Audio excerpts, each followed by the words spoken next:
సమాధానం, మరలా ప్రశ్నకు చెప్పండి సమాధానం. ఇలా ప్రశ్న జవాబుల కార్యక్రమాలు ఎప్పుడైతే జరిగాయో అప్పుడు ఖచ్చితముగా జ్ఞాపకం ఉండే అవకాశం ఎక్కువగా ఉంటుందో తక్కువగా ఉంటుందో చెప్పండి.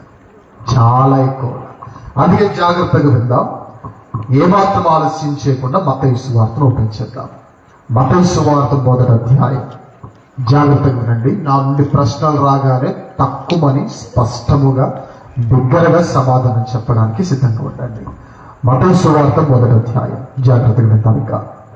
మత్తయి సువార్త 1వ అధ్యాయం 18-19 వచనాలను చూద్దాం. యేసుక్రీస్తు జనన విధం ఎట్లనగా ఆయన తల్లి అయిన మరియ యోసేపునకు ప్రధానము చేయబడిన తరువాత వారు ఏకము కాక మునుపు ఆమె పరిశుద్ధాత్మ వలన గర్భవతిగా ఉంది. ఆమె భర్త అయిన యోసేపు ఎలాంటి వాడు ఉంది బైబిల్లో? కొంచెం గట్టిగా చెప్పండి. మత్తయి సువార్త 1వ అధ్యాయం 19వ వచనాన్ని మనం ఓపెన్ చేశాం. అందులో ఒక వ్యక్తి కనపడుతున్నాడు, యోసేపు. ఆయన పేరేంటి చెప్పండి గట్టిగా? యోసేపు. కేవలం యోసేపు అని రాసుంటే పెద్దగా మనకు పని ఉండకపోయింది. కానీ పేరుకు ముందు ఒక మంచి పదజాలాన్ని, ఇంకా గట్టిగా చెప్పాలంటే పేరు కంటే పెద్దదైన బిరుదును దేవుడు ఆయనకి ఇచ్చాడు.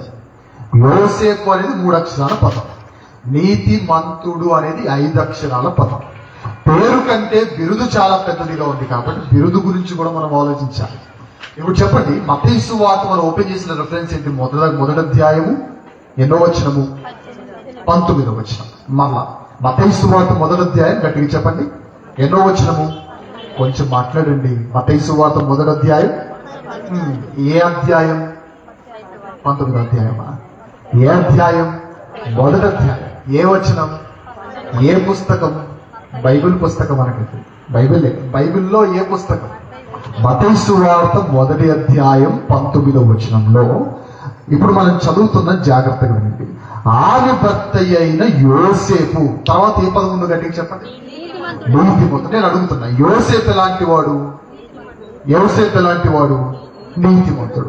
మత్తయి సువార్త 1వ అధ్యాయం 19వ వచనంలో ఉన్న నీతిమంతుని పేరేంటి గట్టిగా చెప్పండి? మరలా యోసేపు ఎలాంటి వాడు? ఆ నీతిమంతుని పేరేంటి? యోసేపు ఎలాంటి వాడు? ఆ నీతిమంతుని పేరేంటి? యోసేపు ఎలాంటి వాడు? గట్టిగా చెప్పండి. యోసేపు ఎలాంటి వాడు? ఇంకొంచెం గట్టిగా చెప్పండి. యోసేపు ఎలాంటి వాడు? చివరిసారిగా యోసేపు ఎలాంటి వాడు? మరి మీ సంగతి ఏంటి చెప్పండి. యోసేపు నీతిమంతుడు, యోసేపు నీతిమంతుడు, యోసేపు నీతిమంతుడు. మంచిదే కాదని ఎవరన్నారు? దేవుడే సాక్షి, బైబులే సాక్షి.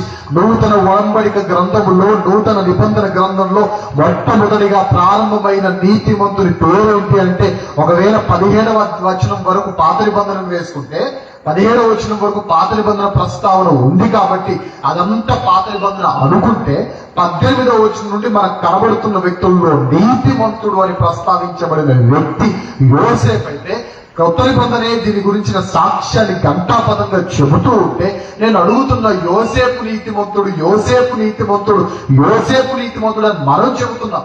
మనం చెప్పడం ఏంటి గొప్పగా? ఆల్రెడీ దేవుడు చెప్పాడు. అయితే నేను అడుగుతున్నా, యోసేపు నీతిమంతుడు అని చెప్పాం కదా, ఇంతకీ నీ సంగతి ఏంటి? అది నేను అడుగుతున్నా. ఇప్పుడు యోసేపు గొప్పవాడు అంటున్నాయి కదా, ఇంతకీ మన సంగతి ఏంటి? అది దేవుడు మనల్ని అడుగుతున్నాడు. దానికి సమాధానం ఏది? అందుకే ఈరోజు మనందరి ఆధ్యాత్మిక జీవితాలకు అవసరమైన వర్తమానాన్ని, ఈ యోసేపు జీవితాన్ని మనం ఓపెన్ చేసి 3 ఆధ్యాత్మికమైన విషయాలు మనం నేర్చుకుందాం. 1, దేవుని ఎదుట నా వ్యక్తిగత జీవితం ఎలా ఉండాలి, అది మనం నేర్చుకుందాం. 2, ఆ దేవుని ఎదుట నా కుటుంబం ఎలా ఉండాలో అది మనం నేర్చుకుందాం. ఇక 3, దేవునితో తప్పిపోయిన ఈ జీవితాన్ని ఎలా అనుసంధానము చేసుకోవాలో కూడా మనం వినబోతున్నాం. ఎన్ని విషయాలు నేర్చుకోబోతున్నాం చెప్పండి? ఎన్ని విషయాలు? నేను ఎందుకు ప్రశ్న అడుగుతున్నాను, సమాధానం చెప్పమంటారా? నేను చెప్పమంటారా? కారణం చెప్తున్నాను.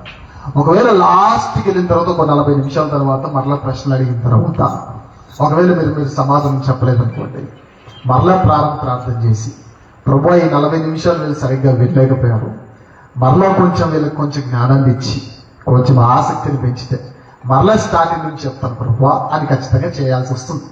సో అదంతా వద్దు, 1 గంటలో వర్తమానం ముగించబడాలి, ఇంకో 10 నిమిషాల్లో ఎవరింటికి వాళ్ళు వెళ్ళిపోవాలి అంటే జాగ్రత్తగా చెప్పండి అధ్యక్ష. ప్రశ్నలకు ఏం రావాలి? సమాధానాలు గొరిగినట్టు సరిగినట్ట క్లారిటీతో రావాలా? ఈ మాత్రం క్లారిటీ ఉంటే సరిపోదు. ఇప్పుడు చెప్పండి, మనం ఓపెన్ చేసిన రెఫరెన్స్ ఏంటి? మత్తయి సువార్త 1వ అధ్యాయము, కొంచెం గట్టిగా, మత్తయి సువార్త 1వ అధ్యాయము 19వ వచనం. అందులో ఉన్న భక్తుల పేరేంటి చెప్పండి గట్టిగా? యోసేపు ఎలాంటి వాడు చెప్పండి. మరి మన సంగతి ఏంటి అన్నప్పుడు ఎందుకు ఆ మౌనం వస్తుంది చెప్పండి? యోసేపు నీతిమంతుడు, ఓకే. అయితే ఈ రోజు ఈ యోసేపు జీవితాన్ని మనం ఓపెన్ చేసి ఎన్నో ఆధ్యాత్మికమైన విషయాలు మనం వినబోతున్నాం. 3. ఒకటేమో నా పర్సనల్ లైఫ్ గురించి, రెండవదేమో నా ఫ్యామిలీ గురించి, మూడవదేమో దేవునికి దూరమైన నా జీవితం దేవునికి దగ్గర రావాలంటే ఏం చేయాలో వినబోతున్నాం. ఓకేనా? ఫస్ట్దేమో నా వ్యక్తిగత జీవితం, రెండవదేమో నా కుటుంబ జీవితం, మూడవది చెప్పాలి దేవునికి దూరమైన మన ఆధ్యాత్మిక స్థితిని మరలా దేవుని వైపు ఎలా తీసుకొని రావాలో మనం వినబోతున్నాం. కాబట్టి జాగ్రత్తగా వింటాం.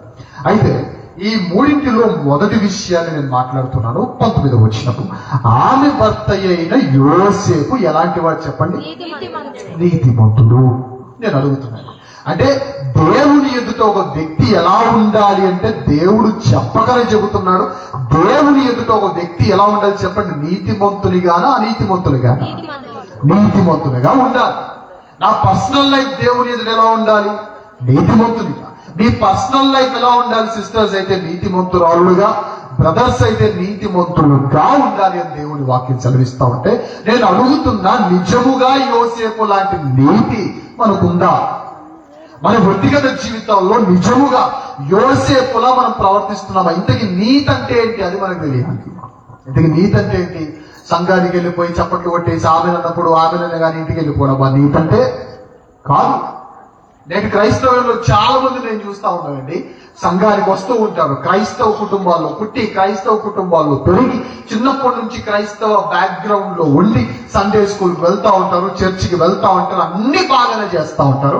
కానీ ఇప్పటికీ బాప్తిస్మం పొందిన దొంగలు క్రైస్తవ సంఘాల్లో ఎక్కువైపోతున్నారు. లేరంటారు ఇలాంటి వారు?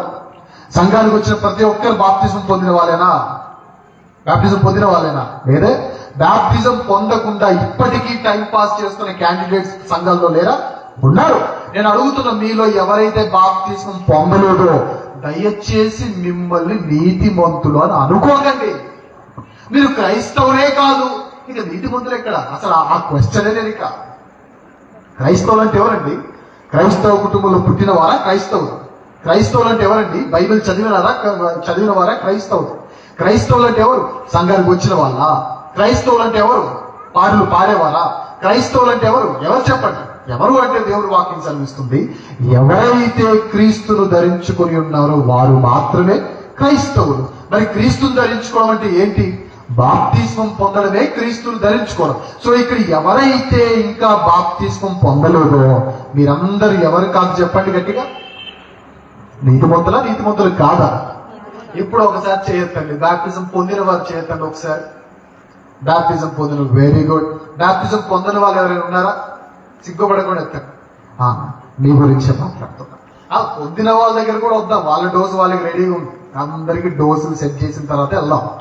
మీ గురించి అంటున్నాను, మీరేం తలదించుకోక్కర్లేదు. నేను దేవుడు నన్ను ఇక్కడికి పంపించింది మిమ్మల్ని వేలెత్తి చూపించడానికి కాదు. దేవుడు నన్ను ఇక్కడికి పంపించింది మీరేదో పాపులను తీర్పు తీర్చడానికి కాదు. దేవుడి కృప ఇప్పటికీ సజీవంగా ఉండి మిమ్మల్ని పిలుస్తా ఉందని జ్ఞాపకం చేయడానికి నేను వచ్చాను. ఇప్పటికీ ఆయన కృప మిమ్మల్ని వెతుకుతాం. ఇప్పటికీ ఆయన కృప నేను కావాలనుకుంటే ఇప్పటికీ ఆయన కృప నీ కోసం నిరీక్షిస్తుందని జ్ఞాపకం చేయడానికి వచ్చాను. పైగా ఈ బాప్టిజం పొందిన వాళ్ళందరూ నేను ఒకటి అడుగుతున్నానండి. మనకు బైబిల్లో ఒక మంచి వచనం తెలుసు, నమ్మి బాప్తిస్మం పొందిన వాడు రక్షించబడదు, నమ్మని వారికి శిక్ష విధించబడదు. ఈ విషయం తెలిసి కూడా మనం ఆలస్యం చేస్తున్నామంటే మనం నీతిమంతులమా చెప్పండి? ఇంతకీ నీతి గురించి ఎందుకు మాట్లాడాలి? మనం ఏదో రెఫరెన్స్ ఓపెన్ చేశాం.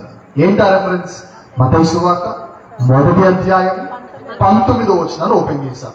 అందులో ఒక వ్యక్తి కనపడ్డాడు. ఆ వ్యక్తి పేరు ఏంటి చెప్పండి? యోసేపు. ఆయన ఎలాంటి వాడని బైబిల్ సర్టిఫికేట్ ఇచ్చింది? నీతిమంతుడు. ఆయన నీతిమంతుడు అయితే సరిపోదు. మనం ఇప్పుడు ఎక్కడ కూడా 10th క్లాస్లో 10th ఎగ్జామ్ అయిపోయిన తర్వాత, ఇంటర్ ఎగ్జామ్ అయిపోయిన తర్వాత రెడ్ పెన్ ఇచ్చేసి టీచర్లను పంపిస్తారు కదా కరెక్షన్ చేయమని. అలా దేవుడు ఈ పేపర్లని మన చేతిలో పెట్టి రెడ్ పెన్ పట్టుకొని ఎవరు మంచి వాళ్ళు ఎవరు చెడ్డ వాళ్ళు రైట్లు రాంగ్లు వేసుకోవడానికి దేవుడి బుక్ ఇవ్వాలి మనకి. వారిని చూసి మనం నేర్చుకోవాలి. బైబిల్లో ఎవరైతే మంచివారు ఉన్నారో వారిని చూసి మనం నేర్చుకోవాలి. బైబిల్లో ఎవరైతే చెడ్డవారు ఉన్నారో వారిని దృష్టాంతాలుగా దేవుడు మనల్ని పెట్టాడు, మన ఎదుట పెట్టాడు. కాబట్టి ఇలా ఉండాలి అని కొందరు చూసి నేర్చుకోవాలి, ఇలా ఉండకూడదని కొందరు చూసి నేర్చుకోవాలి. అయితే యోసేపును మనం చూసినప్పుడు మాత్రం ఇలా ఉండాలి అని దేవుడు చెప్తున్నాడు. కాబట్టి నేను నిజంగా అడుగుతున్నాను సూటిగా, నీవు నిజంగా దేవుడి ఎదుట ఒక వ్యక్తిగత జీవితం ఎలా ఉండాలంటే నీతిమంతునిగా ఉండాలైతే నేను అడుగుతున్నాను, మనందరినీ ప్రశ్నించుకుంటున్నాను, నాతో కలిపి నేను ప్రశ్నిస్తున్నా, నిజంగా మనం దేవుని ఎదుట నీతిమంతులమా? ఇంతకీ నీతి అంటే ఏంటి అంటే బ్యాప్టిజం పొందడంతో నీతి స్టార్ట్ అవుతుంది. అది పొందకుండా మన సంఘానికి వచ్చి పాటలు ఎలా ఉంటాయి చెప్పండి. రాజా నీ సన్నిధిలో నేను ఉంటానే పాట ఎంతమందికి వచ్చు? ఒకసారి నా కోసం పాడగలరా పల్లవి? 1 2 3 4 1 2 3 స్టార్ట్. కొంచెం దగ్గరగా.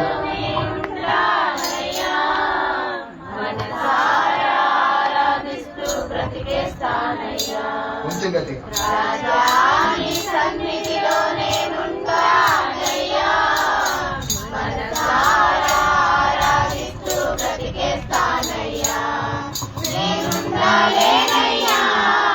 నీ బ్రతుకాలేనయ్యా, నేనుండాలేనయ్యా, నీ బ్రతుకాలేనయ్యా, నీవే లేకుండా నేనుండాలేనయ్యా, నీ తోడే. ఆ లాస్ట్ లో ఉన్న లైన్స్ ఏం చెప్పండి? నేను ఉండలేనయ్యా, నేను బ్రతకలేనయ్యా. ఆ తర్వాత ఉన్న లైన్ ఏంటి? నీవే లేకుండా నేను ఉండలేను, నీ తోడే లేకుండా అసలు నేను బతికేది ఎవరి కోసం తెలుసా? ఎవరితో చెప్తున్నాం మనం? ఎవరితో చెప్తున్నాం? సంఘానికి వచ్చి సంఘంలో మోకరించి ముసుగులేసుకొని కొందరైతే కన్నీరు కాలుస్తూ కొందరైతే చేతులు పైకెత్తేసి ఈ మాట చెప్తున్నా మంచిదే, పాట మంచిదే, వాడుతున్న మనకంత సీన్ ఉందా? అది నేను ప్రశ్నిస్తున్నా. నేను ఉండలేను అంటున్నారే, ఎవరైతే బాప్తిస్మం పొందలేదో నేను వాళ్ళని సూటిగా అడుగుతున్నానండి, నిజముగా మీరు ఇంకా లోకముతో స్నేహం చేస్తారే, సంఘానికి వచ్చి పాడుతున్నారే, ఇప్పుడు లేచి పాడని చూద్దాం. నేను ఉండలేను ప్రభువా నువ్వు లేకుండా. బాప్తిజం పొందకుండా ఎవరైతే ఉన్నారో ఇప్పటికీ నేను సూటిగా అడుగుతున్నా మిమ్మల్నే, అది స్త్రీలైతే స్త్రీలని, పురుషులైతే పురుషులు, అందరూ అడుగుతున్నా, నిజముగా నువ్వు దేవుడు లేకుండా ఉండలేని దానివైతే, నిజముగా నువ్వు దేవుడు లేకుండా ఉండలేని వాడివైతే, పరుగున లోకంతో నీకున్న ప్రతి సంబంధాన్ని ప్రతి బంధాన్ని పెంచుకొని పరుగున శిలువలో నుండి జాలు పడుతున్న రక్తపు మడుగుల్లో నువ్వు తడిచిపోయేవాడు. అలా కాకుండా ఇప్పటికీ బాప్తిజం పొందకుండా, ఇప్పటికీ సంఘానికి రాకుండా, ఇప్పటికీ దేవుణ్ణి ఎరగకుండా, ఇప్పటికీ ఆయన నామాన్ని అంగీకరించకుండా, ఇప్పటికీ ఆయన నామాన్ని బట్టి మనం బాప్తిజం పొందకుండా, ఇప్పటికీ సంఘానికి ఖాళీగా వచ్చేస్తూ దేవునికి ఇవ్వాల్సిన హృదయాన్ని దేవునికి ఇవ్వకుండా ఎక్కడో బయటిచ్చేసి లోకంలో హృదయం పెట్టేసి ఖాళీ డబ్బా శరీరాన్ని సంఘానికి తీసుకొని వచ్చి నేను ఉండాలేనయ్యా అంటే ఎవరిని మోసం చేద్దామని మీరు? మనుషులను మోసం చేసినట్టుగా దేవుని మీరు మోసం చేయగలరా? మనుషులను ఏమార్చినట్లుగా దేవుని మీరు ఏమార్చగలరా? అలాని బాప్తిజం పొందిన వాళ్ళందరూ మంచి ఆనిముత్యాలని నేనేం చెప్పట్లా, మీ దగ్గరికే వస్తున్నా.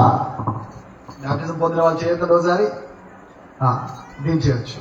ఇప్పుడు ఇంకో ప్రశ్న అడుగుతున్న సమాధానం చెప్పండి. నేను బాప్తిజం పొందిన తర్వాత నిజం చెప్తున్నా, దైవ సాక్షిగా చెప్తున్నా, నేను బాప్తిజం పొందిన తర్వాత ఒక్క తప్పిదం కూడా చేయలేదన్న వారు చేయొద్దండి. ఒక్క పాపం కూడా, నేను బాప్తిజం పొంది 10 సంవత్సరాలు అయింది, 20 సంవత్సరాలు అయింది, 30 సంవత్సరాలు అయింది, నేను 5 సంవత్సరాలు అయింది, సంవత్సరం దాటిపోయి ఈ 5 సంవత్సరాల్లో లేదా ఈ సంవత్సరంలో లేదా 10 సంవత్సరాల్లో ఒక్క తప్పిదం కూడా నేను చేయలేదన్న వారు చేయొద్దండి. అంటే ఇప్పుడు చెప్పండి, నీతిమంతులు ఎవరు అని అంటే చెప్పండి. యోసేపు నీతిమంతుడు, ఆయన గురించి కాదు ఇక్కడ మనం మాట్లాడాల్సింది. బాప్తిజం పొందని వారు ఎలాగో నీతిమంతులు కాదు, కానీ బాప్తిజం పొందిన మనమైనా నీతిమంతులమా అంటే చెప్పండి.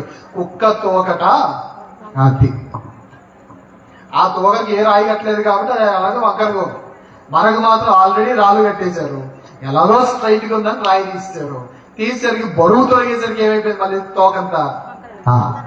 మీరా నీతిమంతులు. ఇంటికి నీతి గురించి ఎందుకు మాట్లాడుతుంటే మరలా మత్తయి సువార్తకు వస్తున్నావు, 1వ అధ్యాయం 19వ వచనం. యోసేపు అనే వ్యక్తి కనపడ్డాడు, ఆయన ఎలాంటి వాడంట? నీతిమంతుడు. మరి మన సంగతి ఏంటంట? బాప్తిజం పొందకుండా అనీతిమంతులుగా ఉన్నవారు కొందరుంటే, బాప్తిజం పొంది కూడా ఇప్పటికీ అనీతిమంతులుగా జీవిస్తున్న వారు ఎందరు లేరు చెప్పండి. మనమా నీతిమంతులు?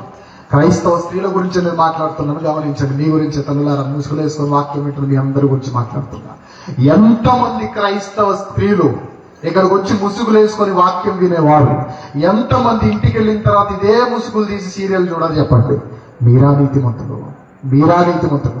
ఆ సీరియల్ చూస్తుండగా గనుక రాకుడు వచ్చిందంటే చచ్చినట్టు అందరు నరకానికి వెళ్తారు చెప్తున్నా నిజంగా. ఆ సీరియల్ చూసే అలవాట్లు కానీ, సినిమాలు చూసే అలవాట్లు కానీ, పిచ్చి పిచ్చి అల్లర్లు పెట్టే అలవాట్లు కానీ, నోటికి అడ్డు అదుపు లేకుండా ఏది పడితే అది అనే అలవాట్లు కానీ ఏమైనా ఉంటే గమనించండి, ఇది నీతిమంతులకు ఉండాల్సిన లక్షణం అయితే కాదు. ఇలాంటి వారిగా మనం ఉండడానికి దేవుడు మనల్ని పిలవలేదు. ఇక బ్రదర్స్ జోలికి వచ్చేస్తే, బ్రదర్స్ దగ్గరికి వచ్చేస్తే ఎంత దారుణంగా మారిపోతుంది చెప్పరా? వాళ్ళ ఫేస్బుక్ ఒక దరిద్రం, వాళ్ళ వాట్సాప్ డీపీలో ఒక దరిద్రం, వాళ్ళ ఇన్స్టాగ్రామ్ ఇంకో దరిద్రం, వాళ్ళు చేసే చాటింగ్ ఇంకో దరిద్రం. చాలా దరిద్రంగా మారిపోతున్నారు. పైగా మనం ఉదయాన్ని లేవగానే ఏ శుభవార్తను ఆరాధన పెట్టుకొని ఎవరో ఒకరు మంచి వర్తమానం వినేస్తాం. ఆ అరగంట వర్తమానంతో స్టార్ట్ అయిన మన రోజు ఇక మిగిలిన రోజు అంతా సినిమా పాటలు, సీరియళ్ళు, డాన్సులు, డీజే పాటలు, అల్లంతో కూడిన ఆటపాటలు, ఇలాంటివి ఏమంటారు చెప్పండి క్రైస్తవ సమాజంలో? నీ నోట బూతులు వస్తున్నాయంటే నువ్వు నీతిమంతుడివా? నువ్వు సినిమాలు చూస్తున్నావంటే నువ్వు నీతిమంతుడివా? నువ్వు పనికిరాని ముచ్చట్లని పెడుతున్నావంటే నువ్వు నీతిమంతుడివా? నువ్వు సరసోక్తులు మాట్లాడుతున్నావంటే నువ్వు నీతిమంతుడివా? నువ్వు డబల్ మీనింగ్ డైలాగ్స్ మాట్లాడుతున్నావంటే నువ్వు నీతిమంతుడివా? ఎందుకు నీతిమంతుడివా? ఎన్నిసార్లు ప్రశ్నిస్తున్నా అంటే, మత్తయి సువార్తలో ఒక ఆయన మనకు కనబడ్డాడు. ఆయన పేరు యోసేపు. అయితే ఆయన గుణం ఎలాంటి వాడంట? నీతిమంతుడు. మన పేరు ఏదైనా ఉండొచ్చు. ఇస్కరియోతు, యూదా అని మీరు పేరు పెట్టుకున్న ప్రాబ్లం లేదు. స్త్రీలు మీరు యజబేల్ అని పేరు పెట్టుకున్న ప్రాబ్లం లేదు. కానీ యజబేల్ అని పేరు పెట్టుకోకపోయినా యజబేలు క్యారెక్టర్ మనకు ఉందనుకోండి, అది తప్పు.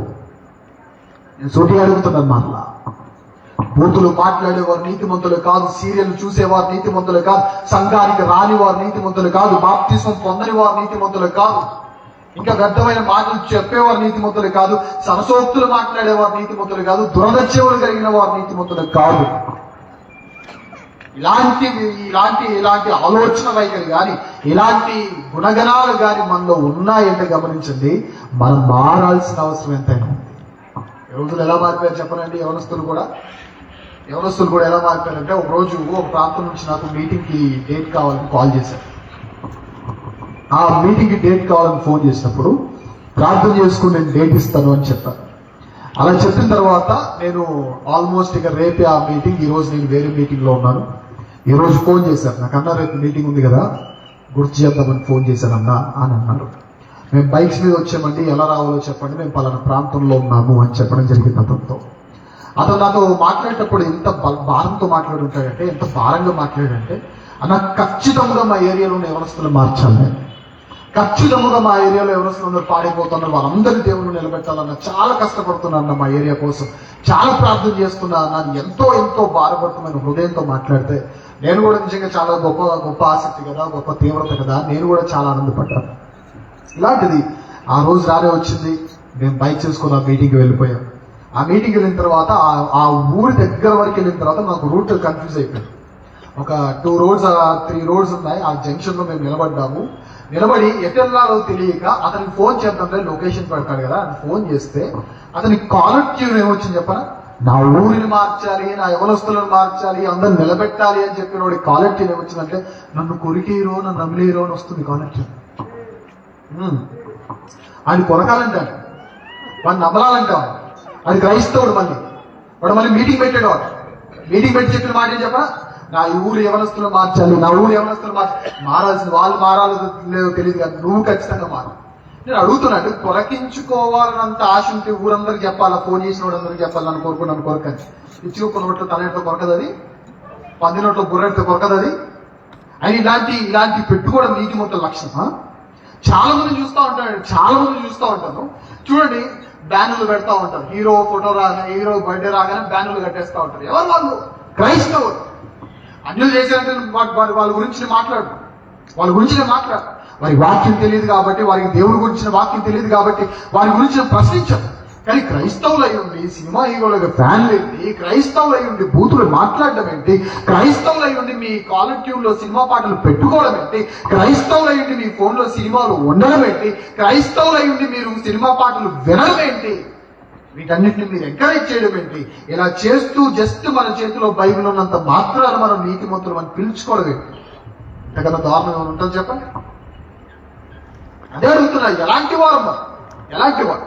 పైగా సంఘానికైనా వచ్చే క్రమమైన మర్యాదగా ఉంటుందా అంటే అసలు నాకు ఇప్పుడు బాధ అనిపిస్తుంది. క్రైస్తవులు చూస్తే బస్ స్టాండ్కి వెళ్ళాలంటే టైంకి వెళ్తారు కదా, రైల్వే స్టేషన్కి వెళ్ళాలంటే టైంకి వెళ్తారు, ఇంకా ఎయిర్పోర్ట్కి వెళ్ళాలంటే 2 గంటల ముందే వెళ్ళాలి, ఖచ్చితంగా వెళ్ళాలి ఖచ్చితంగా.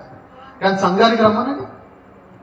నేను కొన్ని ప్రాంతాల్లో పల్లెల్లో వాకింగ్ చెప్పడానికి వెళ్ళినప్పుడు ఆ సంఘంలో ఆ ఊర్లో 10 గంటలు అవ్వగానే పాస్టర్ గారు వెళ్తారు, ఇలా మైక్ ఆన్ చేస్తారు, పైన గొట్టాలు ఉంటాయి కదా, వినపడతా ఉంటుంది దూరం, ఆకాశవాణి ప్రాంతీయ వార్తలు అని వాళ్ళు చెప్తారు చూసారా.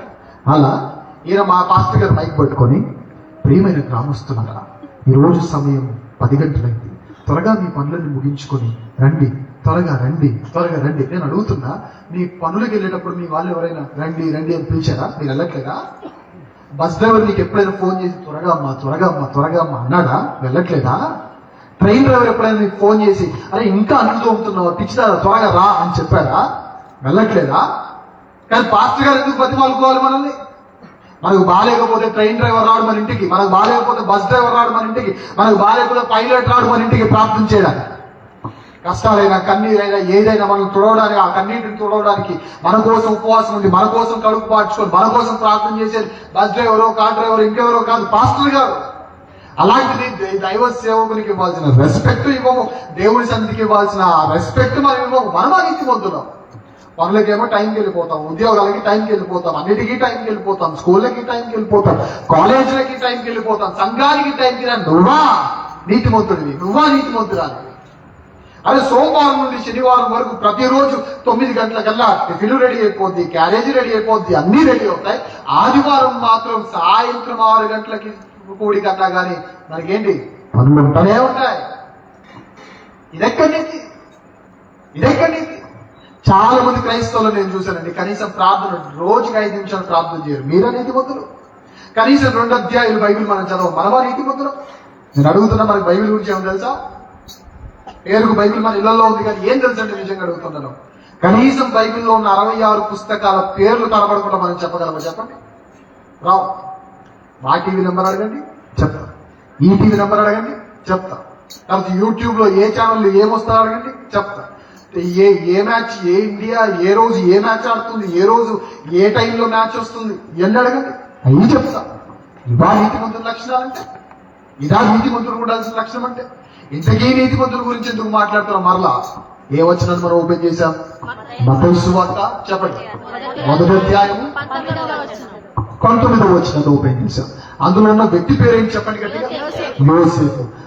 ఆయనకు దేవుడు ఇచ్చిన బిరుదు పేరేంటి చెప్పండి గట్టిగా? ఆయన నీతిమంతుడే. మన సంగతి ఏంటి? అది ప్రశ్న. మీరు నీతిమంతులుగా ఉండాలంటే సంఘానికి ఖచ్చితంగా రావాలి, నీతిమంతులుగా ఉండాలంటే బ్యాప్టిజం ఖచ్చితంగా పొందుండాలి, నీతిమంతులుగా ఉండాలి అంటే ఖచ్చితంగా తెలిసినంతలో నమ్మకంగా మీరు ఉండాలి, నీతిమంతులుగా మీరు పిలువబడాలంటే మీ నోరు అదుపులో ఉండాలి, మీ కళ్ళు అదుపులో ఉండాలి, మీ చెవులు అదుపులో ఉండాలి, మీ తలంపులన్నీ అదుపులో ఉండాలి. అన్ని అదుపులో ఉంటేనే మనం నీతిమంతులం అవుతాం. మనం బైబిల్ చదవాలి, మనం ప్రార్థన చేయాలి, మనం ఉపవాసం ఉండాలి. ఇవన్నీ చేయకుండా నేను నీతిమంతుని అంటే దేవుడు ఒప్పుకుంటాడా? ఒప్పుకుంటాడు చెప్పండి? అన్ని పనికి వాళ్ళ మాటలన్నీ మాట్లాడి, పనికి వాళ్ళ వేషాలని వేసి, పనికి వాళ్ళ తలుపులని తలంచి, సంఘానికి వచ్చి మనం పాడే మంచి పాట ఏంటంటే గుండె నిండా గుండు పగలగొడతాడు దేవుడు. ఈ గుండులు అన్ని కామ కోరికలా, ఈ గుండులు అన్ని భయంకరమైన పాపపు కోరికలా, ఈ గుండులు అన్ని భయంకరమైన ఆలోచనలా, ఈ గుండులు అన్ని భయంకరమైన తలంపులా, ఇంత తంపు పెట్టుకొని మున్సిపాలిటీ అంతా ఇక్కడ పెట్టుకొని సంఘానికి వచ్చి ఈ గుండు పాడే పాటని చెప్పండి. గుండె నిండా పగలదా మరి గుండు? ఇంకా యవనస్తులు ఎలా ఉన్నారు చెప్పండి? ఈ ఫోన్లు వచ్చిన తర్వాత ఎంత దరిద్రంగా మారిపోతుందంటే, ఆ ఫోన్లలో ఏముంటాయో తెలియదు, ఆ ఫోన్లలో ఏం చూస్తారో తెలియదు, ఆ ఫోన్లు ఎలా వాడతారో తెలియదు. భయంకరమైన చూడకూడని దృశ్యాలు చూస్తూ తమ జీవితాన్ని అపవిత్రం చేసుకుంటున్న యవనస్తులు ఎంతమంది లేరు చెప్పండి? మీరా నీతిమంతులు? ఒకటి అడుగుతున్నాడు, ఒకటే చెప్తున్నా. మీకు గనక పిల్లలు ఉంటే, అది కూడా పెళ్లి కావాల్సిన వాళ్ళు ఉంటే, లేదా ఒక 6వ తరగతి నుండి పైబడిన వయస్సు కలిగిన వారు ఎవరైనా పిల్లలు ఉంటే తల్లిదండ్రులారా మీతో మాట్లాడుతున్నా. మీ పిల్లల్ని ఏదో హేళన చేయాలని కాదు, మీ పిల్లల్ని ఏదో వేలెత్తి చూపించాలని కాదు, మీ పిల్లలు చెడ్డవారని చెప్పడానికి కూడా కాదు. కానీ ఈరోజు తరం ఎలా ఉందంటే, ఈ ట్రెండ్ ఎలా ఉంది అంటే మంచి కంటే ఎక్కువగా చెడు నేర్పిస్తా ఉంది ఈ ట్రెండ్ కదా. ఇక్కడ చిన్నపిల్లలు ఉన్నారు, వాళ్ళకి బూతులు రావని మీరు అనుకుంటున్నారా? మీరు అనుకున్నారంటే మీకంటే ఎర్రోళ్ళు ప్రపంచం మీకు ఎవరు? ఇంకా మీకు అర్థం కావాలంటే వాళ్ళకు వచ్చిన బూతులు మనకు కూడా రావు. వాళ్ళ క్లాసుల్లో వాళ్ళు మాట్లాడే మాటలు సీక్రెట్ ఏజెంట్ లాగా వెళ్ళినండి, చెవుల్లోంచి రక్తాలు ధార కారిపోతా ఉంటారు. అలా మీరు అనుకుంటున్నారేమో వాళ్ళకి ఏం తెలియదని, అది మీ అమాయకత్వం. అంటే కాకి పిల్లట కాకి కట, అదే మీ పిల్లలు మీకు ముద్దు, ఆడి బయట ముద్దుగా ఎద్దాడు. మా ఇంటి వెనకాలంటే నల్గొండలో మా ఇంటి వెనకాల ఒక ప్రైమరీ స్కూల్ ఉంటుందండి. ట్రెండ్ ఎలా మారిపోతుందో చెప్పడానికి ఒక ఉదాహరణ. నల్గొండలో మా ఇంటి వెనకాల ఒక ప్రైమరీ స్కూల్ ఉంటుంది. ఆ ప్రైమరీ స్కూల్ అంటే మీ అందరికీ తెలిసి 5వ తరగతి వరకు మాత్రం ఉంటుంది. ఆ స్కూల్లో 3వ తరగతి చదివే ఒక బుడ్డోడు ఉన్నాడు, ఆడికి ఒక లవర్ ఉంది. మీకు తెలుసా? 3rd క్లాస్ ఆడికి ఒక లవర్. ఒకరోజు పాల ప్యాకెట్ తీసుకున్నాడని వెళ్తుంటే వాడు వాళ్ళ ఫ్రెండ్ ఇద్దరు నడుచుకుంటూ వెళ్తున్నారు. నేను దాటుకుంటూ వెళ్తున్నాను, ఎదురు వస్తున్నాను, వాళ్ళు నాకు ఎదురు వస్తున్నారు. నేను దగ్గర రాగానే అన్నాడు, ఒక అమ్మాయి ఇటు పక్క నుంచి ఇంకో చిన్నపిల్లలు ఎంత ఉంటారండి, నేను ఎక్కడ వేసుకున్నా అమ్మాయి ఫ్రాక్ వేసుకుని ఉంది. 3వ తరగతి అంటే అది చిన్నపిల్లలు. నా పిల్ల వస్తుందా, నేను తర్వాత వస్తా పో అన్నాడు. పిల్లంట. పెళ్ళయ్యే పిల్లలు పుట్టిన చాలా మంది అంటే ఈడు ఇంకా 3వ తరగతి ఈడికి పిల్ల ఉందంట. ఏంటిది? ట్రెండ్ అలా మారిపోయింది. అలా ట్రెండ్ మారిపోతుంది కాబట్టి నేను చెబుతున్నా మీకు, వాడికి అసలు లవ్వర్ అంటే ఏంటో తెలీదు, లవ్ అంటే ఏంటో తెలీదు, అయినా లవ్వర్ అని మెయింటైన్ చేయాలనే జ్ఞానం ఈ ట్రెండ్ వాడికి ఇస్తుంది కాబట్టి చెప్తున్నా. మీ ఇళ్లలో మీ పిల్లలకి ఫోన్లు ఇచ్చే అలవాటు ఒకవేళ మీకుంటే అయితే ఫోన్ పగలాలి, లేదా వాళ్ళ దవడ పగలాలి. ఈ రెండింటిలో ఏదో ఒకటి పగలకపోతే వాడి జీవితం పగిలిపోతే జాగ్రత్త. ఈ మధ్యకాలం ఫ్యాషన్ అయిపోయింది ఏంటంటే, మా వాడు తినాలంటే ఫోన్ ఉండాలండి. ఫోన్ లేనప్పుడు మీరు తినలేదేంటి? మీ చిన్నప్పుడు మీ మమ్మీ, మీ డాడీ, మీ తాత, మీ నానమ్మ ఫోన్ తెచ్చిచ్చి తినిపించారేంటి? ఫోన్ ఉంటే తప్ప తింటా. ఒకసారి ఫోన్ తీసి లాగి ఒకటి కొట్టి 2 రోజులు అన్నం పెట్టకుండా ఉంటే చచ్చినట్టు వద్దన్న సరే నేను పెట్టను రా అన్న కానీ అమ్మ ఆకలి వేస్తుందామని రాడాడు. పెంచడం రాక ఫోన్లు ఇస్తే ఎంత ప్రాబ్లం ఉంటుంది, ఎంత ప్రమాదం పొంచుందో చెప్తాను జాగ్రత్తగా. ఏమవుతుందంటే ఫోన్లలో వాళ్ళు గేమ్స్ ఆడుకుంటా ఉంటారు. ఆ గేమ్స్ లో లెవెల్స్ అనేవి ఉంటా ఉంటాయి. ఈ లెవెల్స్ దాటే కొద్దీ వాడు కాయిన్స్ వాడుతూ ఉండాలి. ఆ కాయిన్స్ లేవు అనుకోండి, వాడు నెక్స్ట్ లెవెల్ వెళ్ళాలంటే అడ్వర్టైజ్మెంట్ వస్తాం. ఆ అడ్వర్టైజ్మెంట్ చూడాలి. ఒకరోజు అంటే మాకు తెలిసిన వాళ్ళే నా పక్కనే ఉండే ఒక కుర్రోడు గేమ్ ఆడుకుంటా ఉంటే వాడు ఆడుకుంటాడు, నేను చూస్తూ ఉన్నాను. అంటే నేను నా పనిలో ఉన్నాను, వాడు నా పక్కన కూర్చొని ఆడుకుంటూ ఉన్నాడు. నెక్స్ట్ లెవెల్కి వెళ్ళడానికి వాడు నెక్స్ట్ కొట్టగానే ఒక అడ్వర్టైజ్మెంట్ ప్లే చేయాలంట. వెంటనే ప్లే చేసేసరికి మీరు నమ్మరు, బట్టలు లేని ఆడపిల్లల బొమ్మలు ఉన్న యాడ్స్ వస్తున్నాయి పిల్లల గేమ్స్ లో. అలాంటివి మీరు వాళ్ళకి ఇచ్చారంటే వాడు తెలుసో తెలియకో దాని మీద క్లిక్ చేస్తే అందులో నుంచి ఒక పేజ్ ఓపెన్ అవుతుంది. ఎవ్వరు లేకపోతే ఇంకో పేజ్ ఓపెన్ చేస్తారు, ఇంకా ఎవరు కనబడకపోతే ఇంకో ఏదో పేజ్ ఓపెన్ చేస్తారు. అలా తెలిసి తెలియని వయసులోనే కాముకత్వం పరిచయం అవుతుంది పిల్లలకి. ఆ కాముకత్వాన్ని వేసిన ఇత్తనం పేరు ఎవరు చెప్పనా? మీరే. ఈ మధ్య తల్లిదండ్రులు కూడా ఫ్యాషన్ బాగా నేర్చుకున్నారు. పిల్లలకి ఉదయం 9 గంటల నుంచి సాయంత్రం 4 గంటల వరకు స్కూల్ చాలా ఎక్కువ నన్ను అడిగితే. ఆడు 6వ తరగతిలో ఐఐటి కావాలంటాడు. అవసరమా? 6వ తరగతిలో ఐఐటి అంటున్నారు, 6వ తరగతిలో బైపీసీ అంటున్నారు. పిల్లలు దగ్గర టైం స్పెండ్ చేసేది ఏం లేదా? నేను అడుగుతున్నాను సూటిగా. పిల్లలకి చాలా మంది వచ్చి మా దగ్గర ప్రార్థన విన్నపాల కోసం వచ్చేమంటారు చెప్పారా, అన్న వీడు బాగా అబద్ధాలు చెప్తున్నాడు అన్న, వీడు చేదాటిపోతున్నాడు, మా ఇంట్లో ఇలాంటి వాడు ఇప్పటివరకు లేడన్నా అంటారు. నేను అడుగుతాను, ఏంటమ్మా పరిస్థితి, మీ ఇంటి పరిస్థితి ఏంటంటే, ఉదయం లేవగానే 7 గంటలకు లేస్తాడంట కుర్రోడు, 7:30కి బస్సు వచ్చేస్తుందంట, 7:30కి తోలేస్తారంట ఎక్కడికి? స్కూల్కి. వాడు వచ్చేసరికి 5 అవుతుందంట. 5ంటికి రాగానే ఒక 10-15 నిమిషాలు వాడు మళ్ళీ ఫ్రెష్ అప్ అయిపోతాడంట, మళ్ళీ పంపిస్తారంట ఎక్కడికి? ట్యూషన్. ఆ ట్యూషన్ నుంచి మళ్ళీ 8:30కు ఇప్పుడు వస్తాడంట. రాగానే మళ్ళీ తింటాడంట. తిన్న తర్వాత మళ్ళీ ఏం చేయాలి? మళ్ళీ రేపటికి రెడీ అవ్వాలి కాబట్టి మళ్ళీ పడుకుంటాడంట. నేను అడుగుతున్నా, ఈ గ్యాప్ లో మీ ఇంట్లో ఎవ్వరికి రాని లక్షణాలు నేను ఎందుకు వచ్చి చెప్పరా? అసలు మీరు టైం స్పెండ్ చేయడానికి ఎక్కడున్నారు చెప్పండి. మీ ఇంట్లో ఎవ్వరు అట్లా టైం స్పెండ్ చేయట్లా. అందరు గాలిలో మధ్య పెడుతుంటారు. గాలిలో లక్షణాలు రాక మీ ఇంటి లక్షణాలు ఎందుకు వస్తాయి? అదే పిల్లలతో టైం స్పెండ్ చేయడం రాదు, ఇంకా అందరూ కలిసి కూర్చొని ప్రార్థన చేయడం రాదు, వాళ్ళని కూర్చోపెట్టి రోజుకు ఒక అధ్యాయం చదివించడం తెలియదు, ఆదివారం సండే స్కూల్కి పంపించాలని ఇంగితం లేదు, సంఘాల్లో డిసిప్లిన్ లో ఉండాలి అని చెప్పే ఆ డిసిప్లిన్ నేర్పించే తత్వం లేదు. ఈరోజు తల్లిదండ్రులు కూడా ఎలా మారిపోయారు చెప్పనండి. ఎలా మారిపోయారంటే, పిల్లలు ఉన్నారా ఇక్కడ ముద్దు కూర్చుని చాలా అందంగా, కానీ కొన్ని మీటింగ్స్ లో ఉంటారండి, కొన్ని సంఘాల్లో ఉంటారు, వాకింగ్ చెప్తుంటే అటు పరిగెడతాడు, ఇటు పరిగెడతా ఉంటాడు. వాళ్ళ తల్లిదండ్రులు అలానే చూస్తూ ఉంటారు. ఏం చెప్పడానికి వాళ్ళు చెప్తే ఫీల్ అవుతారు. వాళ్ళు ఏం చెప్పారు? నేను అడుగుతున్నా, మీ పిల్లలు స్కూల్లో అలాగే ఏమంటారు ఆ లెక్చర్ చెప్తున్న టైంలో లేదా ఏమంటారు క్లాస్ చెప్తున్న టైంలో పిల్లలు లేచి అటు ఇటు పరిగెడతా అంటే ఒప్పుకుంటారా? ఓకేనా మీకు అది? స్కూల్లో ఓకే కాదండి, చర్చ్లో మాత్రం ఓకే. ఈ డిసిప్లిన్ ఎక్కడ వస్తుంది చెప్పండి? నీతిమంతులకి ఎలా మారుతుంది చెప్పండి? అందుకే ఫోన్లు ఇచ్చిన వాళ్ళందరికీ నేను చెప్తా ఉన్నాను జాగ్రత్తగా, ఈ ఫోన్లు ఇచ్చే వాళ్ళు జాగ్రత్తగా ఇంటికి వెళ్ళి ఉన్న పలంగా నీ ఫోన్ పాస్వర్డ్ అని తీసి నా జేబులో ఫోన్ పెట్టు.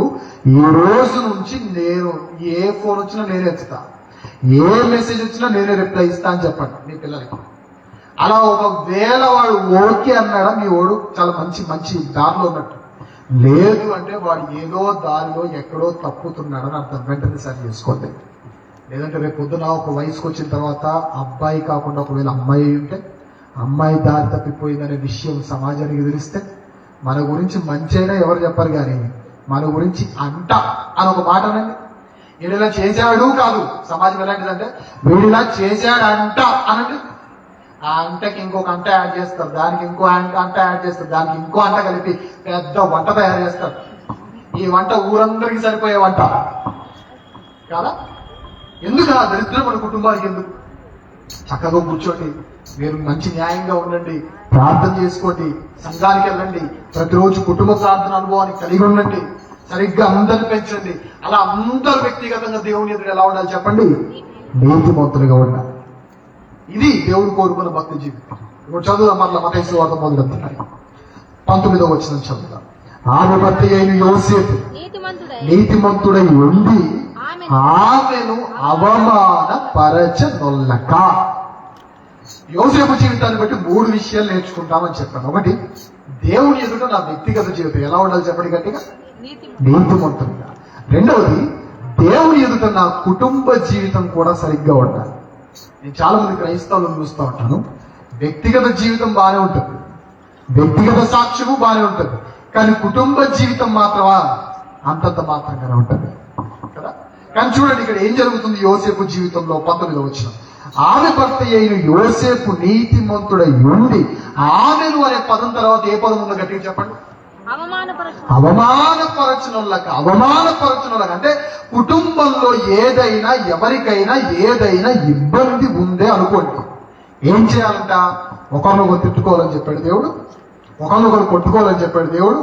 మీ మీద భర్త మీద భార్య కేసేయాలి, భార్య మీద భర్త కేసేయాలి, ఇద్దరు కలిసి కొట్టుకొని సావాలి, చూకుని కొట్టుకున్నట్టు కొట్టుకోవాలి, పందులు కొట్టుకున్నట్టు కొట్టుకోవాలని చెప్పాడు దేవుడు కాదు. కానీ మన దరిద్రానికి చూడండి, మన కుటుంబంలో గొడవలన్నీ ఏ రోజు జరుగుతాయి? సోమవారం జరగవు, మంగళవారం కూడా జరగవు, ఆఖరికి శని అని పేరున్న శనివారం రోజు కూడా జరగవు. ఏ రోజు జరుగుతాయి కుటుంబంలో గొడవలన్నీ? ఆదివారం. మన దరిద్రానికి ఆదివారం జరుగుతాయి. ఆ జరిగేది కూడా సంఘం నుంచి వచ్చిన తర్వాత కాదు, ఎప్పుడు జరుగుతాయి? సంఘానికి వెళ్ళేటప్పుడు జరుగుతాయి. ఏడొక అనుకుంట ముఖం పెట్టుకొని వెళ్తాడు సంఘానికి, ఆవిడేమో ముంగేసి మూట వేసుకొని పోతుంది. ఇద్దరు కలిసి సంఘానికి స్తోత్రం చెల్లించు. ఎవరికి కావాలి స్తోత్రాలు? భర్తను ప్రేమించడం రాని నీ స్తోత్రాలు దేవునికి కావాలా? భార్యను ప్రేమించడాన్ని నీ స్తోత్రాలు దేవునికి కావాలా? ఇలాంటి స్థుతుల సింహాసనం మీద ఆయన ఉంటాడా? ఉండడు. నేను అడుగుతున్నాను, నీ వ్యక్తిగత జీవితాన్ని ప్రశ్నిస్తూనే రెండవదిగా మీ కుటుంబ పరిస్థితిని కూడా నేను ప్రశ్నిస్తున్నా. యోసేపు ఎలాంటి వాడంటే, తన భార్య ఎవరినైతే తాను చేసుకోబోతున్నాడో ఒక నెగటివ్ వార్త తెలియగానే అందరికి చెప్పేసి బ్యాడ్ చేద్దాం అనుకోవాలా. ఈరోజు ఎలా ఉన్నారంటే, 4 గోడల మధ్య జరగాల్సిన విషయాలని రోడ్డు మీదకి ఇచ్చేస్తున్నాయి. ఎవరు? మనమే. మన దరిద్రానికి కోడలి పిల్ల పేరు రూతు, అత్తగారి పేరు నయోమి. బైబిల్లో ఉన్న వాళ్ళ గురించి చెప్పట్లే, వాళ్ళు మంచి వాళ్ళే. ఈ రూతు పేరు రూతు, అత్తను అసలు చూడదు. ఇది రూతు కాదు, భూతు కదా. కుటుంబం బట్టి ఎలా ఉండాలి? అరే బయట ఏ సమస్య ఉన్నా సరే, ఒకవేళ స్కూల్లో సమస్య అనుకోండి వేరే స్కూల్ మారిపోవచ్చు, కాలేజీలో సమస్య ఉందనుకోండి వేరే కాలేజ్ మారిపోవచ్చు, ఆఫీసులో సమస్య ఉంటే వేరే ఆఫీస్కి మారిపోవచ్చు, పని దగ్గర సమస్య ఉంటే ఇది కాకుండా వేరే దగ్గర చేసుకోవచ్చు. కానీ కుటుంబమే సమస్య అయితే, కుటుంబమే మొత్తానికి ప్రాబ్లం అయితే వేరే పెళ్లి చేసుకోవచ్చా? దేవుడు ఆప్షన్ ఇచ్చాడా? పోనీ ఆప్షన్ ఇచ్చినా పెద్దగా పట్టించుకోక్కర్లేదు, నువ్వు కాకపోతే వేరే వాళ్ళు చేసుకుంటానే అని చెప్పొచ్చు. కానీ దేవుడు ఏది చచ్చినట్టు కష్టమైన, నష్టమైన, బాధ అయినా, కన్నీరైనా, శోకమైన, ఎంత పెద్ద లైన్ చెప్తాం కదా పెళ్లిల్లో. ఇలా చెప్తారు ప్రమాణాలు, దైవ సాక్షిగా ఈ ప్రమాణాలు కదా, అబద్ధాలు మనం చెప్పేది కదా. నేను ఏమన్నాను ప్రమాణం చేస్తాను, ఆ నెక్స్ట్ డేని కొడతాడు. నేను ఏమన్నాడు ఈవిడ కూడా ఆ నెక్స్ట్ డేనే తిడతాడు. నీకు నేను కావాలా, మీ అమ్మ కావాలా తెలుసు బాలకృష్ణ డైలాగ్ లేకంటే దేవుని దగ్గరికి వచ్చి నీకు నేను కావాలా, మీ అమ్మ కావాలా, నువ్వు తెలుసుకో. వద్దు, ఇలాంటి మాటలు వద్దు, ఇలాంటి వ్యవహారాలు కూడా వద్దు. మనం దేవుని దగ్గరికి వచ్చాము, మర్యాద ఉండాలి. మన కుటుంబం కూడా ఎలా ఉండదు చెప్పండి, మర్యాద ఉండాలి. ఒకవేళ నేను అడుగుతున్నా, ఇక్కడ పెళ్ళైన వాళ్ళల్లో ఒక కోడలుగా నీ అత్త నువ్వు సరిగ్గా చూసుకోకపోతే గుర్తుపెట్టుకో, రేపు పొద్దున వచ్చే ఇంకో కోడలు ఉంటుంది ఖచ్చితం. నీవు చేసినదే నీకు కూడా దేవుడు ఇచ్చిన ఫార్ములా. నేను మంచి చేశాను అనుకోండి, లాస్ట్లో నాకు మంచి జరుగుతుంది. నేను చెడు చేశాను అనుకోండి, ప్రస్తుతానికి నేను బాగున్నట్టుగా కనపడినా లాస్ట్లో నాకు ఏం జరుగుద్ది? ఇప్పుడు మీరు కోడళ్ళుగా మీరే పాతకాల మనుషులను వాళ్ళని అనుకొని, మీరు ట్రెండీగా అనుకొని మీరు అనుకొని, నేను ట్రెండీ కోడలని మీరు అనుకొని, మీరు రేపు పొద్దున ఇంటికి వెళ్ళిపోయి ఏమండి నేను కావాలా, మీ అమ్మగారు కావాలా, దేవుడుచుకోండి అని చెప్పారనుకోండి, రేపు పొద్దున ఇంకొక ఆవిడ వస్తుంది, మీ అబ్బాయికి మీ దేవుడు అబ్బాయినే ఇస్తాడు. అలాంటి వాళ్ళని చూడండి. కావాలంటే అత్తను బాధ పెట్టే కోడలకి ఎక్కువ మంది ఎవరుంటారు చెప్పనా? అమ్మాయిల కంటే ఎక్కువ అబ్బాయినే దేవుడు ఇస్తాడు. కారణం ఏంటి చెప్పనా? రేపు పొద్దున నీకు పెళ్లి కావాలంటే ఈడికి పెళ్లి అవ్వాలి. కోడలు రావాలంటే ఆడపిల్లలు ఇస్తే కోడలు రాదు, అల్లుడు వస్తాడు. సో అల్లుడితో పెద్ద ప్రాబ్లం ఉండదు నీకు. కానీ ఎవరికి మిమ్మల్ని ఎక్కువ ఇబ్బంది పెట్టేది? మీరు ఇప్పుడు ఇబ్బంది పెట్టి చూడండి, సినిమా చూపిస్తారు దేవుడు. రేపు పొద్దున ఇంకో ట్రెండీ కోడలు వస్తుంది. ఆవిడ ఏమంటే చెప్పిన పెళ్లి చేసుకునే ముందే ఒక అఫీషియల్ చెప్పేస్తారు, నేను నిన్ను పెళ్లి చేసుకోవాలంటే బంగారం. ఈ మధ్య ఫ్యాషన్ పిలుచుకుంటున్నారు కదా, ఒకప్పుడు ఏవండి అనేవాళ్ళు, ఇప్పుడు ఏవండి ఏమీ లేదే రారా పోరా అంటున్నారు. ఇప్పుడు అది కూడా పోయి బేబీ అంట. బేబీ దేనికి బేబీ నాకు ఇప్పటికీ అర్థం కాదు. ఇద్దరిని కలిపితే ట్యాంక్ బండి మీద బుద్ధుని విగ్రహం ఉంటారు ఇద్దరు. ఆయన బేబీ అంటాడు, ఈవిడ బేబీ అంటది. దేనికి బేబీ? ఎలుగుబంటికి బేబీ అనుకోవాలా, ఏనుగుకి బేబీ అనుకోవాలా, దేనికి బేబీలో మనకు తెలియదు. కానీ మీ బంగారాన్ని, మీ బంగారు కొండని వాళ్ళ బంగారం అంటది, నానా బంగారం నేను నీతో కాపురం చేయాలంటే మీ అమ్మను చంపేయాలయ్యా అంటాడు. వాడు ఆవిడ మాయలో పడిపోయి, మరి మీ ఆయన మీ మాయలో పడిపోయి పెంచిన తల్లిని బయటకు నెట్టేసినట్టుగా మీ కొడుకు కూడా ఆ బంగారం మాయలో పడిపోయి ఏం చేస్తాడు చెప్పనా? చంపేయాలంతేగా, నేను చూసుకుంటూ వచ్చి అంటాడు. చిన్నగా ఏదో ఇచ్చేసి ఏం చేస్తారు చెప్పండి? చేస్తారు ఖచ్చితంగా. ఈ దరిద్రం మన లైఫ్ లో జరగకుండా ఉండాలని జాగ్రత్తగా ఉండి కుటుంబంలో పెద్దలను గౌరవించడం నేర్చుకోండి ఖచ్చితంగా. అది క్రైస్తవ కుటుంబానికి అవసరం. నీకు తెలియదండి ఆవిడ ఎలాంటిదో, ఎవరికి తెలిసినా తెలియకపోయినా ఒక క్రైస్తవురాలుగా నువ్వు క్షమించాల్సిందంతే. ఏసే మనం క్షమించలేదా? మనం మంచి వాళ్ళమా? ఎన్ని తప్పిదాలు చేసి ఉంటామండి, ఎన్ని పాపాలు చేసి ఉంటామండి మనం, ఎన్నిసార్లు మాటిచ్చి తప్పుంటామండి మనం. ఇంకా తర్వాత మళ్ళీ పాపం చేయని ఎన్నిసార్లు మాటిచ్చి తప్పుంటామండి మనం. అలాంటిది మనం దేవుడు క్షమిస్తున్నప్పుడు మనము కూడా ఖచ్చితంగా మన ఏడలు తప్పిదం చేసిన వారిని మనం కూడా క్షమించాలి. నేను ఒకటే అడుగుతున్నా, దేవుడు బైబిల్లో యోసేపును చూపిస్తూ కుటుంబంలో ఒకరినొకరు అవమానపరుచుకోనకుండా ఉండాలనే లక్షణాన్ని నేర్పిస్తున్నారు.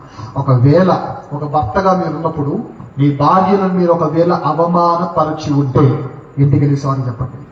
మీ భర్తలను ఒకవేళ మీరు అవమానపరిచి ఉంటే మీ మాటను బట్టి కానీ సారీ చెప్పండి.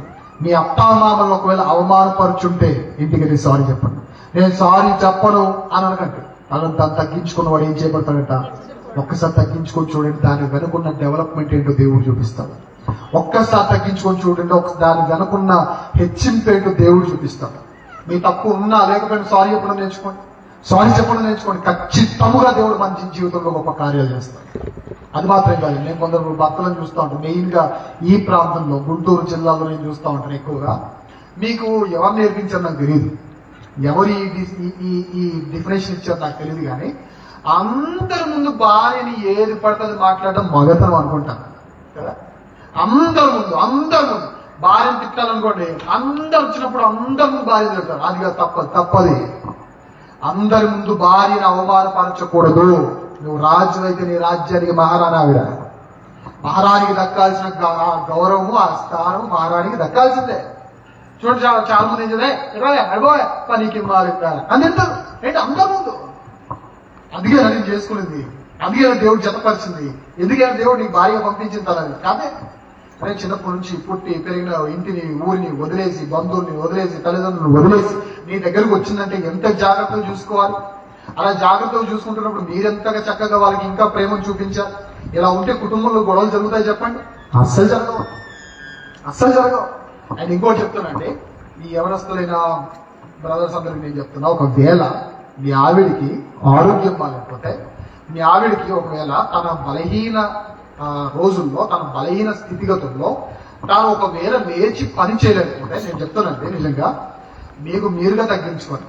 ఆ 3 రోజులో లేదా 4 రోజులో లేదా 5 రోజులో తను బలహీనంగా ఉన్న క్షణాల్లో 5 రోజులు మీరు వెళ్ళి కాఫీ చేసుకొని వచ్చి మీ ఆవిడికి ఏంటో తినలేవు కానీ కాఫీ చేసుకున్నాడు, పురుషులారా మీరు కాఫీ పెట్టండి తోలు తీస్తాను బైబిల్ ఎక్కడ ఉందా చెప్పండి? ఉందా? భర్త వై ఉండి నువ్వు కాఫీ పెట్టండి తోలు తీసేస్తాను ప్రకటన గ్రంథంలో ఎక్కడ ఉందా? లేదు. ఒక 3 రోజులు మీరు కష్టపడి తన కోసం మీరు కష్టపడితే 27 రోజులు మీకోసం తాను ప్రేమ చూపిస్తుంది. ఇది కదా కుటుంబ గౌరవం నిలుపుకునే విధానం అంటే. కొంచెం చూసానండి, బిర్యానీ కావాలంటాడు భర్త వచ్చి, ఏమంటే నాకు బాగాలేదండి ఈరోజు చేయలేదండి. నువ్వు చచ్చిపోయినా పర్లేదు, నాకు ఈరోజు బిర్యానీ కావాల్సిందే అంట. బిర్యానీ బయట కూడా దొరుకుతుంది, భార్య బయట దొరుకుతుందా? ఏమైనా అయిపోతే ఒకరినొకరు గౌరవించుకోవడం తెలియట్లేదు, అమ్మా నాన్నని రెస్పెక్ట్ చేయడం తెలియట్లేదు. పెళ్లి కాగానే బయటికి అమ్మా నాన్నని తరిమేసే వాళ్ళు ఎక్కువైపోతున్నారు. ఇలాంటి వారిని గమనించండి. తల్లిని తండ్రిని చూడని వారి కళ్ళక లెన్స్ కార్ట్లో పెట్టబడినట. తీసుకెళ్ళి ఏం చేస్తాడంట, లోయ కాగులు ఫ్రీ డెలివరీ చేస్తాయంట. ఎక్కడ తీసుకెళ్తుంది తెలియదు కానీ మొత్తానికి తీసుకెళ్ళిపోతాయంట. అదే జాగ్రత్తగా గమనించాను. అత్తను చూడను, మామను చూడను, అమ్మను చూడను, నాన్నను చూడను, ఇలాంటి పనికి మాలిన వేషాలు వేసేవారు ఎవరంటే జాగ్రత్త. భార్యను ప్రేమించను, నేను భర్తని, నేను యజమాని, చచ్చినట్టు నా కింద దాసురాలిగా ఉండాలంటే జాగ్రత్త. కాదు, అది దేవుడు చెప్పిన విధి విధానం కాదు. ఇంకో విషయం చెప్పమంటారా? కుటుంబాల్లో గొడవలు జరగడానికి ప్రధానమైన కారణం ఎవరు చెప్పరా? ఎవరై ఉండొచ్చు, స్త్రీ అయి ఉండొచ్చు, పురుషుడు అయి ఉండొచ్చు. మీరు చెప్పండి, మీరే చెప్పండి, కొంచెం గట్టిగా చెప్పండి. కుటుంబాల్లో గొడవలు ఎవరి వల్ల ఎక్కువ జరుగుతాయి చెప్పండి? మీరే బాగా చెప్పాలి. స్త్రీ వల్లే. ఎందుకు జరుగుతాయంటే మనందరికీ తెలుసు. కంగారు ఎవరికి ఎక్కువ చెప్పండి? పురుషుడిగా స్త్రీగా? ఒకసారి మీ కుటుంబాల్లో గొడవలు జరిగిన స్థానానికి కొంచెం టైం ట్రావెల్ చేసి చరిత్రలోకి వెళ్ళి, గొడవ జరిగిన రోజు గోటితో పోయేదాన్ని గొడ్డల వరకు తెచ్చింది ఎవరో ఆలోచించండి. అది ఖచ్చితంగా మీరే అయ్యుంటారు కదా. ఎందుకు? మీ కంగారు ఎక్కువ. కంగారు అయితే ఏమవుద్ది? కంగారు వేస్తే మనకి ఏం పని చేసి చెప్పండి? ఇదన్నది ఒకటి ఉన్నదన్న విషయం కూడా మనకి పని చేయాలి. కాబట్టి ఇలాంటి సందర్భాల్లో ఏం చేయాలో దేవుడు మంచి మాటలు చూపిస్తున్నాడు. చూద్దాం. లూకాసు సువార్త. కుటుంబాన్ని ఏ విధంగా కాపాడుకోవాలో, ఒకరినొకరు ఏ విధంగా ప్రేమించుకోవాలో దేవుడు చెప్తున్నాడు. చూద్దాం. లూకాసు సువార్త 1వ అధ్యాయం 28వ వచనం. లూకాసు సువార్త 1వ అధ్యాయం 28వ వచనం చూద్దాం. ఆ దూత లోపలికి వచ్చి ఆమెను చూచి, దయాప్రాప్తురాలా, నీకు శుభము, ప్రభువు నీకు తోడై ఉన్నాడని చెప్పాడు. ఆమె ఆ మాటకు బహుగా, ఈ పదాలు చాలా ఇంపార్టెంట్ అండి బైబిల్ చదివేటప్పుడు. మత్తయి సువార్త 1వ అధ్యాయం 19వ వచనం చదివేటప్పుడు యోసేపు ఎలాంటి వాడు చదివా? నీతిమంతుడై ఉండి. ఆమెను అనే పదం తర్వాత ఏముంది? అవమానపరచిన వాళ్ళ కానున్నట్టుగా ఇక్కడ ఆమె ఆ మాటకు బహుగా, తర్వాత ఏముంది? తొందరపడ్డం అంటే కంగారు పడ్డమే కదా. కంగారు పడిందంటే ఖచ్చితంగా కంగారు పడే వాళ్ళందరూ ఒక మంచి పాఠం నేర్పిస్తుంది. ఆమె ఆ మాటకు బహుగా తొందరపడి ఈ శుభవచనం ఏమిటో అని ఆలోచించిందా, అడిగిందా? అంటే కంగారు వచ్చినప్పుడు పని చేయాల్సింది ఇదా చెప్పండి గట్టిగా, నన్ను చూడండి. కంగారు వచ్చినప్పుడు పని చేయాల్సింది ఇదా కానీ మనకి ఏం పని చేస్తుంది చెప్పండి? నోరు పని చేస్తుంది కాబట్టి గొడవ. కంగారు వచ్చినప్పుడు పని చేయాల్సింది ఫస్ట్ ఇది పని చేయాలి. దేవుడు మనకి ఇది ఒకటి ఇచ్చాడనే విషయాన్ని ఎప్పటికైనా గుర్తుండాలి. అదేంటో గాని స్త్రీలకు ముఖ్యంగా కంగారు వచ్చిందంటే ఇది ఫస్ట్ మాయమైపోయేది. ఏం చెప్పనా? అవుట్ ఆఫ్ కవరేజ్ ఏరియాకి వెళ్ళేది. ఏం చెప్పండి? ఇది మీరు ఎంతమంది ఎవరైనా స్త్రీలు స్కూటీ డ్రైవింగ్ చేస్తారా? స్కూటీ డ్రైవింగ్ చేసే వాళ్ళు ఉన్నారా? అయితే నేను మీ గురించి చెప్తున్నాను, నన్ను ఏమనుకోకండి. రోడ్డు మీద వెళ్ళేటప్పుడు అండి, అది కారు కానీ బస్సు లేదా డ్రైవ్ చేసుకుంటూ బైక్ కానీ అలా రోడ్డు మీద వెళ్ళేటప్పుడు అదుపు తప్పేసిన టిప్పర్ లారీ నా దగ్గర వచ్చిన, నా వీధికి దూసుకొని వచ్చినా నాకు భయం ఉండదు. కానీ కిలోమీటర్ అవతల అక్కడ ఏదో బయట ఉంది చూసారా, అంత దూరంలో ఒక స్త్రీ స్కూటీ నడుపుకుంటూ వచ్చింది అనుకోండి, మర్యాదగా సైడ్ పార్క్ చేసేసి కార్ దిగేసి చేతులు కట్టుకొని నిలబడతాను నేను. ఎందుకంటే వీళ్ళకి కంగారు వచ్చినప్పుడు బ్రేక్ వేయాలనే సెన్స్ కూడా పనిచేయదు.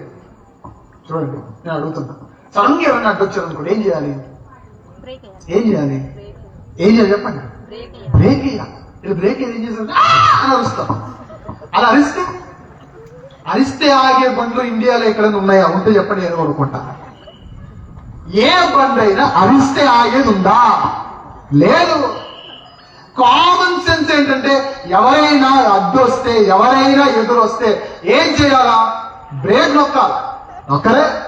ఎందుకు నొక్కరు? కంగారు ఎక్కువైతే ఏం పని చేయదు. ఇది ఏం పని చేసింది? హైదరాబాద్ ఓ రోజు మీటింగ్కి వెళ్ళారు. మీటింగ్ అయిపోయిన తర్వాత కోటి అనే ప్రాంతంలో మినిస్ట్రీకి సంబంధించి కొన్ని కెమెరాకి సంబంధించి కొన్ని కొనుక్కుందామని అక్కడ ఉన్న బ్రదర్స్ బైక్ తీసుకొని వెళ్ళాం. అక్కడ ట్రాఫిక్ సిగ్నల్స్ ఎక్కువ. నా లేన్ లో ఇటు ఒక నేను వెళ్తున్న రోడ్డు ఇది, ఇటువైపు ఇలా ఉంది, ఇంకో రోడ్డు ఉంది జంక్షన్. నా లేన్ లో ముందు బస్సులు, లారీలు, కార్లు, నా వెనక బస్సులు, లారీలు, కార్లు. అవి కదిలితే కానీ నేను కదలలేని పరిస్థితి. నాకు గ్రీన్ సిగ్నల్ ఇచ్చేసాడు, వెళ్ళిపోతాను చిన్న కదులుతా ఉంది ట్రాఫిక్ మూవ్మెంట్ అంతా. ఇలా చూసాను. ఎందుకు చూసాను? ఆ రోజు నా దరిద్రాన్ని చూసారు. మాటలు వస్తుంది, బ్రెయిన్ లేకుండా బండి వేసుకొని వస్తున్నా. ఆగు అని నేను ఆగట్లేదు. బ్రేక్ నొక్కు అని నేను అంటాను. బ్రేక్ నొక్కకుండా ఏం చేసింది చెప్పనా? స్కేటింగ్ స్టార్ట్ చేసింది. బండి మీద కాలు కింద పెట్టేసింది.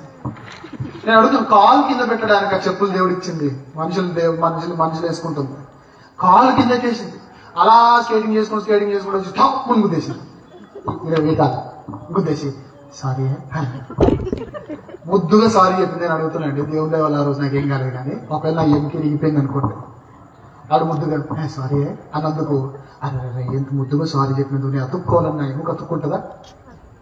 బుర్ర లేకుండా పనులు చేసేసి లాస్ట్ లో సారీ చెప్తే జరిగిన తప్పిదాలను రెక్టిఫై అవుతాయా? అవో. కుటుంబాల్లో కూడా అంతే. నీకేనా అర్థం కాలేదా? ఆలోచించు. ఇంకా అర్థం కాలేదా?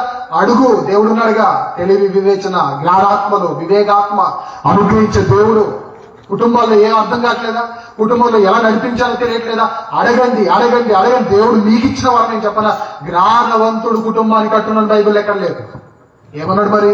జ్ఞానవంతురాలు తన కుటుంబాన్ని కట్టును అని దేవుడు వాక్యం చదివించినప్పుడు, నీ కుటుంబంలో ఏదైనా సరే మీకు తెలియకుండా ఏదైనా కంగారు పెట్టే సిచ్యువేషన్, పరిస్థితి ఉంటే మోకరించి అడగాల్సింది. పోయి నోరేసుకొని పడిపోతారే. ఒకరోజు ఒక ఆవిడని అడిగాను, ఏంటమ్మా మీటింగ్ రాలేదు, ఏంటి సంగతి అని అడిగితే, నాకు బాగా క్లోజ్ అనమాట. ఏంటి మీటింగ్ రాలేదు, ఏంటి సంగతి అని అడిగితే, మా ఆయన వచ్చి కొట్టాడన్న, నైట్ అంత పెద్ద గొడవ అయిపోయిందన్నా అని. నాకు ఏమైంది అంటే, వచ్చి బూతులు తిట్టేశాడన్నాను. ఎందుకు అన్నా? కొట్టాడన్నాను. ఎందుకు కొట్టాడు? బూతులు తిట్టాడు. నేను కూడా రివర్స్ అయిపోయాను, అందుకే కొట్టాడు. ఎందుకు కొట్టాడు అన్నా? తాగొచ్చి కొట్టాడు. తాగొచ్చి ఏం చేశాడు? కొట్టాడు. తాగొచ్చి ఏం చేశాడు? బూతులు తిట్టాడు. మరి నువ్వేం చేశావు? నేనేం తక్కువ తిన్నానా? నేను కూడా తిట్టాను. ఆడంటే తాగాడు కాబట్టి తిట్టాడు. నువ్వు కూడా తాగావు? ఆడు బూతులు ఎందుకు మాట్లాడాడు అంటే తాగాడు. మరి నువ్వు తాగకుండా బూతులు మాట్లాడంటే నీకంటే ఆడు బెటర్ కదా. ఆడు తాగాడు కాబట్టి బూతులు మాట్లాడు, తెలియదు. ఉదయాన్ని అన్ని మర్చిపోయి కాఫీ తెపో అన్నారంట. చెప్తాను మరి అనేదంటే ఈవిడ. అదేంటి రాత్రితో గొడవ జరిగిందంటే, రాత్రి ఏం జరిగింది నాకు తెలియదే అన్నాడంట. ఎందుకు తెలియదు? ఆ మత్తులో అంటే తాగొచ్చి కొట్టడానికి నేను ఒప్పు అని చెప్పట్లేదు, తప్పే. కానీ ఆ మత్తులో బూతులు తిట్టితే ఆయన తప్పైనప్పుడు, మత్తు లేకుండానే నువ్వు బూతులు తిట్టావంటే ఇంకా నువ్వు ఎంత మాగతావు చెప్పు. ఇదా దేవుడు కోరుకున్న కుటుంబ విలువలంటే ఇవా. కంగారు పడిపోయి ఏదో పెడతాడు మాట్లాడి, ఏదంటే అది అనేసి, ఏది పడతాడు తిట్టేసి, నలుగురిలో కుటుంబ పంచాయతీ పెట్టేసి, ఇలా దేవుడు కోరుకునేది. భర్తను భార్య ప్రేమించాలి, భార్యను భర్త ప్రేమించాలి, ఇద్దరు పరస్పర గౌరవ మర్యాదలు ఇద్దరికీ ఉండాలి, ఇద్దరు కలిసి వారి తల్లిదండ్రులను సరిగ్గా చూసుకోవాలి. అది దేవుడు కోరుకున్న కుటుంబ విలువలంటే. ఒకవేళ మీ కుటుంబం ఇలా లేకపోతే, మీ కుటుంబంలో మీ వల్ల ఇలాంటి గొడవలు జరిగితే తగ్గించుకొని సారి చెప్తే దేవుడు క్షమిస్తాడు. నేను చెప్పనుంటారా? నరకానికే కాదు. ఇక ఏ తిరుగులేని సమాధానం, గన్ షాట్ ఆన్సర్, నరకానికే కాదు. ఎందుకంటే తన సహోదరుని కానీ తనకు తెలిసిన వారిని కానీ క్షమించలేని వాడు పరలోకానికే నరకానికి చెప్పండి. ఖచ్చితం అది. అందుకే అడుగుతున్నాను, మీ కుటుంబాల్లో ఇలాంటి గొడవలు జరుగుంటే సారీ చెప్పండి. ఇద్దరు కలిసి మోకరించండి, జరిగిన తప్పిదాలు మరలా రిపీట్ అవ్వు అని ఇద్దరికి మాటించుకోండి. దేవుని సమక్షంలో సారీ చెప్పండి. అలా ఉంటే కుటుంబం చాలా బాగుంటుందండి. అలా ఉంటే మీ పిల్లలు కూడా చాలా చక్కగా ఉంటారు. ఒక విషయం చెప్పమంటారా? ఈరోజు పిల్లల్లో కూడా సెన్స్ లేకుండా తిరుగుతున్నారు. పిల్లల్లో కూడా బూతులు వచ్చేస్తాయి. ఎందుకు ఇలా వస్తుందంటే కుటుంబమే బాగాలేనప్పుడు పిల్లలు ఎలా బాగుంటారు చెప్పండి? భార్య భర్త సరిగ్గా లేనప్పుడు పిల్లలు ఎలా బాగుంటారు? ఇప్పుడు రొట్టె బాగుండాలంటే పిండి కూడా ఎలా ఉండాలి? పిండి నిండా పురుగులు ఉండి రొట్టె మాత్రం చాలా పుష్టంగా పౌష్టిక ఆహారంతో ఉండాలంటే ఉంటుందా? తల్లిదండ్రులు నీకే బాగా మంచి మర్యాదలు తెలియనప్పుడు పిల్లలకి ఎలా వస్తాయి మర్యాద? తల్లిదండ్రులు నీలోనే మంచి ఆత్మీయత లేనప్పుడు పిల్లలు ఎందుకు వస్తుంది ఆత్మీయత? అందుకే మదర్ తెరీసా గారు ఒక మాట అంటారు, ఏ కుటుంబం అయితే కలిసి ఉండాలని కోరుకుంటుందో ఆ కుటుంబం అంటే కలిసి ప్రార్థన చేయాలంట. మీరు ఎంతమంది కుటుంబాల్లో ఫ్యామిలీ ప్రేయర్ అలవాటు ఉందో లేదో నాకు తెలియదు, కానీ ఒకవేళ అలవాటు లేకపోతే అది అలవాటు చేసుకోండి ఖచ్చితంగా. దేవుడు యోసేపు జీవితాన్ని చూపించి నేర్పిస్తున్న పాఠాలండి. ఒకటి, దేవుని ఎదుట నా వ్యక్తిగత జీవితం నీతిమంతునిగా ఉండాలి. ఇంకా ఎవరైనా బాప్తిజం పొందకుండా ఉంటే బాప్తిజం పొందండి. బాప్తిజం పొంది కూడా మళ్ళీ అల్లరి చిల్లర కార్యక్రమాలు చేస్తుంటే మానుకోండి. సమయం లేదు. ఏదో ఒక రోజు ఆయన రావచ్చు, లేదు ఏదో ఒక రోజు మనం కూడా పోవచ్చు. ఈ రెండిట్లో ఏదో ఒకటి జరగవచ్చు. అది పద్యం, అది ఎవరు మార్చలేనంత యథార్థమైన సన్నివేశం, ఇది వాస్తవం. సో ఇలాంటి పరిస్థితుల్లో మనం ఎంత త్వరగా ఇదే రక్షణ దినము, ఇదే అనుకూల సమయం అన్నట్టుగా వెంటనే మనలో ఉన్న లోపాలు తొలగించుకుని నీతిమంతులుగా మారాలి. మనం ఒక్కరం మారితే సరిపోదు, కానీ మన కుటుంబానికి కూడా మనం ఏం చేయాలి చెప్పండి? మన వల్ల ఒకవేళ తప్పిదాలు జరుగుంటే మనం కూడా మార్చుకోవాలి. ఈ రెండు విషయాలు దేవుడు మనకు నేర్పించడానికి. చివరిగా, దేవునికి దూరమైన జీవితాలు దేవునికి అనుసంధానం ఎలా చేసుకోవాలో చూసి మనం ముగించుకుందాం. మత్తయి సువార్త 1వ అధ్యాయం 20 నుంచి మనం చూద్దాం. మత్తయి సువార్త 1వ అధ్యాయం 20 వచనం జాగ్రత్తగా రండి, ముగింపులో ఉందాం. ఈ మూడో విషయం చాలా ఇంపార్టెంట్ అండి. మూడోది చాలా ఇంపార్టెంట్. అతడు ఈ సంగతులను గురించి ఆలోచించుకొచ్చుండగా ఇదిగో ప్రభుదూత స్వప్నమందు అతనికి ప్రత్యక్షమై, దావీదు కుమారుడైన యోసేపు, నీ భార్య అయిన మరియను చేర్చుకొనుటకు భయపడకు అని చెప్పుకుంటూ వచ్చేసరికి 24వ వచనం ఏం చేసి చూడండి. యోసేపు నిద్ర మేలుకొని ప్రభుదూత తనకు ఆజ్ఞాపించిన ప్రకారం చేసి తన భార్యను చేర్చుకున్నాడట. ఎంత గొప్ప లక్షణం చూడండి, ఎంత గొప్ప లక్షణం. ఏం జరిగింది అంటే, చిన్నగా ఈ సన్నివేశం చెప్పి నేను ముగిస్తాను, జాగ్రత్తగా వినండి. పెళ్లికి సిద్ధమైన ఒక యవనస్తుడు, ఒక కుర్రోడు, పెళ్లి మీద మంచి ఆశలు కలిగిన వాడు, పెళ్లి మీద మంచి తలంపులు, నా పెళ్లి ఇలా జరగాలి, నా భార్య ఇలా ఉండాలి, నా కుటుంబాన్ని ఇలా సరిదిద్దుకోవాలి, ఇద్దరం కలిసి దేవుళ్ళు ఉండవాలి, మంచి ప్రణాళికలు ఉన్న ఒక వ్యక్తి యవనస్తుడు. అలాంటి ఆలోచనలో ఉండగా ఒకరోజు స్నేహితుడు ఎవరు వచ్చి చెప్పారు మొత్తానికి, అరే యోసేపు, ఈ మాట నువ్వు విన్నావా అన్నాడు. భక్తులను తక్కువగా చేయట్లేదండి, జనరల్గా స్నేహితులు మాట్లాడుకునే భాషలో నేను చెప్తున్నాను. ఈ మాట నువ్వు విన్నావా అన్నాడు. ఏంటది? మరియా అని సంథింగ్ ఎవరో సంబడి, నువ్వు చేసుకునే అమ్మాయినా? నేను చేసుకునే అమ్మాయి. ఆ మరియే కదా? ఆ మరి ఏమైంది? ఏమైందా? ఏలేదంట, ప్రెగ్నెంట్ అంట, నువ్వు విన్నావా అన్నాడు. ఈ మాట ఎవరైనా జీర్ణించుకోగలరు చెప్పండి? అసలు మనమైనా సరే. ఇప్పుడు ఒకవేళ నాకు ఇప్పటికీ డౌటే, ఒకవేళ ఈ ప్రవచనం ఇంకా నెరవేరబడకుండా ఉండి, ఇప్పటికీ ఈ ప్రవచనం నెరవేర్చబడకుండా ఉండి, నీలోనే ఒకరింటికి దేవదూత గాబ్రియల్ వచ్చి ఈరోజు రాత్రి వచ్చి మంచి వెలుగు వచ్చేసి అమ్మ నాన్న మీ దగ్గరికి నిలబెట్టి, తల్లి యేసయ్య మీ అమ్మాయి కడుపు నుంచి పుట్టాలనుకుంటున్నాడు, కానీ పెళ్లి ఆవిడ పుడతాడంటే నీకు ఓకేనా అంటే ఎంతమంది ఓకే చెప్తారు చెప్పండి? చచ్చినది చెప్పండి. ఏదైనా కావాలంటే వేరే గర్భం చూసుకో, మాకు మా ఇంటి వాళ్ళ పరువు ముఖ్యం, మా చుట్టుపక్కల మా కాలనీలో మా పరువు ముఖ్యం, నలుగురు ఏమనుకుంటారు అంటారా అన్నరా? ఖచ్చితంగా అలాంటి ఆలోచనలో ఉండి మొత్తానికైతే వదిలేద్దాం అనుకున్నాడు. ఎవరు? యోసేపు. ఈ వదిలేద్దాం అనుకుంటే ఆ భారంలో నిద్రలో జారుకున్నాడు. అప్పుడు దేవుడు మాట్లాడటం స్టార్ట్ చేశాడు. యోసేపు అని పిలిచాడు. యోసేపుతో మాట్లాడుతూ, దేవదూత ద్వారా మాట్లాడుతూ, యోసేపు, ఈ రోజు రాత్రి నువ్వు ఏదైతే ఇష్టపడుతున్నావో నాకు చాలా కష్టంగా ఉందయ్యా అన్నాడు. ఏంటి ఇష్టపడుతున్నాడు? ఓ మాట చెప్తాను, జాగ్రత్తగా రండి, ముగింపులో ఉన్నా. మరియమ్మను వదిలేయడం యోసేపుకి ఇష్టం, అవునా కాదా? అవును. మరియమ్మను యోసేపు వదిలేయడం దేవునికి ఇష్టమా? లేదు. మళ్ళా మరియమ్మను వదిలేయడం యోసేపు ఇష్టం, కానీ మరియమ్మను యోసేపు వదిలేయడం దేవునికి ఇష్టం. ఇలా దేవుడికి నచ్చని దానిని నచ్చుతున్న ఒక యవనస్తుని కలలోనికి రంగప్రవేశం చేసి మరి దేవుడు మాట్లాడుతున్న మాట చెప్పరా, ఈ రాత్రి నువ్వు ఏదైతే ఇష్టపడుతున్నావు నాకు చాలా కష్టంగా ఉంది, నా కోసం నీ నిర్ణయాన్ని మార్చుకోగలవా అని అడిగాడు. వెంటనే లేచి వెళ్ళిపోయాడు. వెంటనే ఇక ఆలస్యంగా వచ్చాడు. వెంటనే లేచి వెళ్ళాడు. దేవా, నిజం చెప్తున్నాను, నీకు ఇష్టం లేదనే మాట నాకు ముందే తెలుసుంటే నీకు ఇష్టం లేని దాన్ని ఇష్టపడే సాహసాన్ని నేను చేయకపోదునని కనీసం నీకు ఇష్టం లేని దాన్ని ఇష్టపడే సాహసం ఈ నీతిమంతుడు ఎప్పుడు చేయడు ప్రభువా. నీకు ఏదైతే కష్టమో అది నాకు కష్టం, నీకు ఏదైతే ఇష్టమో అది నాకు ఇష్టం, నువ్వు చెప్పింది వాస్తవం. మరియమ్మను వదిలేయడం నాకు ఇష్టమే, కానీ యోసేపునైనా నేను మరియమ్మను వదిలేయడం నీకు ఇష్టం లేదు, కాబట్టి యోసేపునైనా నాకు కూడా అది ఇప్పటి నుంచి ఇష్టం లేదు. వెంటనే వెళ్ళిపోయాడు. 24వ వచనంలో యోసేపు నిద్ర మేలుకొని ప్రభు దూత తనకు ఆజ్ఞాపించిన ప్రకారం చేసి తన భార్యను చేర్చుకున్నట్ట. పొద్దున సమాజం ఏమని మాట్లాడతారు చెప్పండి? ఈయన మెస్సయ్యగా ప్రకటించబడ్డ స్టార్ట్ అయినప్పటి నుంచి వెంటనే ప్రపంచం అందరికీ గుర్తొచ్చే ప్రవచనం, ఇదిగో కన్యక గర్భవతి కుమారుని కన్నా. అంటే ఈయన మెస్సయ్య అంటే ఈయన తండ్రి యోసేపు కాదు. ఈ కాదు అనే విషయం సమాజానికి తెలిసిందో ఆడిపోసుకోరు యోసేపుని. మన వాళ్ళు చూడండి, మనలో ఎంత చెడున్నా కానీ పట్టించుకోం, కానీ ఎదుటి వాళ్ళు ఎంత నలుసు కనపడాలి దాని గురించి టీవీ నైనోడు కూడా పనికిరాడు, అన్ని బ్రేకింగ్ న్యూస్ వేస్తాం మనం కదా. మనలో ఇన్ని ఉంటాయి దాచిపెట్టుకోవాల్సిన విషయం, వాటి గురించి మనం ఎప్పుడు సిగ్గుపడం. కానీ ఎదుటి వారిలో కొంచెం చిన్న నలుసు కనపడదు అనుకోండి, ఇక బ్రేకింగ్ న్యూస్, ఈ వార్త మీరు విన్నారా, ఆ వార్త మీరు విన్నారా, అదేదో ఆ వార్త మీరు చెప్పడానికి పుట్టిన న్యూస్ రిపోర్టర్ లా ఫీల్ అయిపోతాం కదా. ఒకవేళ మన సొసైటీలోనే ఇప్పుడు యేసుప్రభువారు యోసేపు మరియమ్మ నడుచుకుంటూ వస్తున్నారు అనుకోండి, అలా నడుచుకుంటూ వెళ్తుంటే అరుగుల మీద కూర్చున్న వాళ్ళు ఏం మాట్లాడుతూ చెప్పనా, అలా దాటిపోతుంటాయి. అరే రావు గారు మీకు విషయం చెప్పనా అని అరుస్తాం.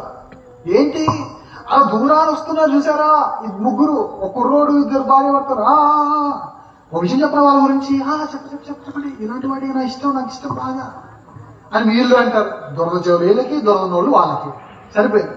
అప్పుడు ఏం చేస్తారు చెప్పండి? ఆ ఇద్దరున్నారే, వాళ్ళిద్దరు భార్య పడతారు. ఆ కుర్రోడున్నాడే, కుర్రోడికి తల్లి ఈవిడే, కానీ తండ్రి మాత్రమైనా. ఈ మాట ఒక తండ్రిని ఎంత ఇబ్బంది పెడతారు చెప్పండి, ఎంత డిస్టర్బ్ చేస్తుంది ఒక పురుషుని. అలాంటిది ఇన్ని నిందలు వస్తాయని తెలిసి కూడా, ప్రభువా నీకు ఇష్టం లేకపోతే నాకు కూడా ఇష్టం లేదయ్యా, నేను మరియను చేర్చుకోవడం నీకు ఇష్టమైతే దాని వెనక ఎంత కష్టం ఉన్నా అదే నాకు ఇష్టం అన్నాడు. వెంటనే లేచాడు, వెళ్ళాడు, చేర్చుకున్నాడు. అంటే దేవునితో అనుసంధానం అవ్వాల్సిన విషయం ఎలా ఉంటుంది చెప్పండి. ఒక విశ్వాసికి తనకంటూ తాను ఇష్టాలు ఏమి ఉండకూడదు. ఎవరైనా రేపు పొద్దున వచ్చి ఏంటి నీకు ఇష్టం అని అడిగితే ఏర్పమాట అని చెప్పాలి. ఏం చెప్పాలి? ఆ దేవుడికి ఏది ఇష్టం అయితే నాకు అది ఇష్టం. నీకేది కష్టం అంటే చెప్పాలి. ఏం చెప్పాలి? ఆ దేవుడికి ఏది కష్టమైతే నాకు కూడా అది కష్టం. అంటే నీకంటూ సొంత ఇష్టాలు కష్టాలు లేవు. అదేంటంటే ఆయన క్రిస్టియన్ అని చెప్పాలి. ఇది కదండి భక్తి జీవితం అంటే, ఇది కదండి దేవునితో అనుసంధానం చేసుకోవాల్సిన విషయం అంటే. ఎందుకు మాట చెప్పాను? ఆ రోజు యోసేపు దగ్గరికి దేవుని దూతను పంపించినట్టు ఈ రోజు దేవుని దూతలే సేవకులు అంటే దేవుని దూతలుగా పిలువబడ్డారు కొన్ని కాంటెక్స్ట్లలో బైబిల్లో. ఈ రోజు దేవుడు సేవకులను పిలిచి మాట్లాడుతున్నాడు. నీకు సినిమాలు అంటే ఇష్టం కదా, నీ దేవునికి ఇష్టం లేదు. నీ దేవుని కోసం నీ ఇష్టాలు మార్చుకోగలిగి రాత్రి నీకు తిట్టడము, బూతులు, పోకిరి మాటలు, సరసోక్తులు, సంఘానికి రాకపోవడము, బైబిల్ చదవకపోవడము, అత్త మీద గయ్యాలిగా మాట్లాడటము, భర్తను ప్రేమించలేకపోవడం, భార్యను ప్రేమించలేకపోవడం, అమ్మను చూసుకోలేకపోవడం, లేదా కుటుంబాల్లో గొడవ పెట్టడం, ఇవన్నీ నీకు ఇష్టం కదా. ఇవన్నీ నీ దేవునికి నచ్చట్లేదు. నీ దేవుని కోసం ఈ రాత్రి ఆ యోసేపులా తన ఇష్టాన్ని మార్చుకుని యోసేపులా నీ ఇష్టాలను నీ దేవుని కోసం ఈ రాత్రి మార్చుకోగలవా? బైబిల్లో మనం ఇప్పుడు ఆశ్చర్యపరిచే మాట ఉంటుంది. చివరికి ఈ మాట చెప్పి ముగిస్తాను.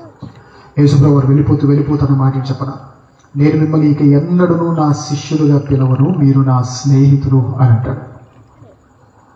స్నేహితుడు అంటే ఎలా ఉంటుంది చెప్పండి?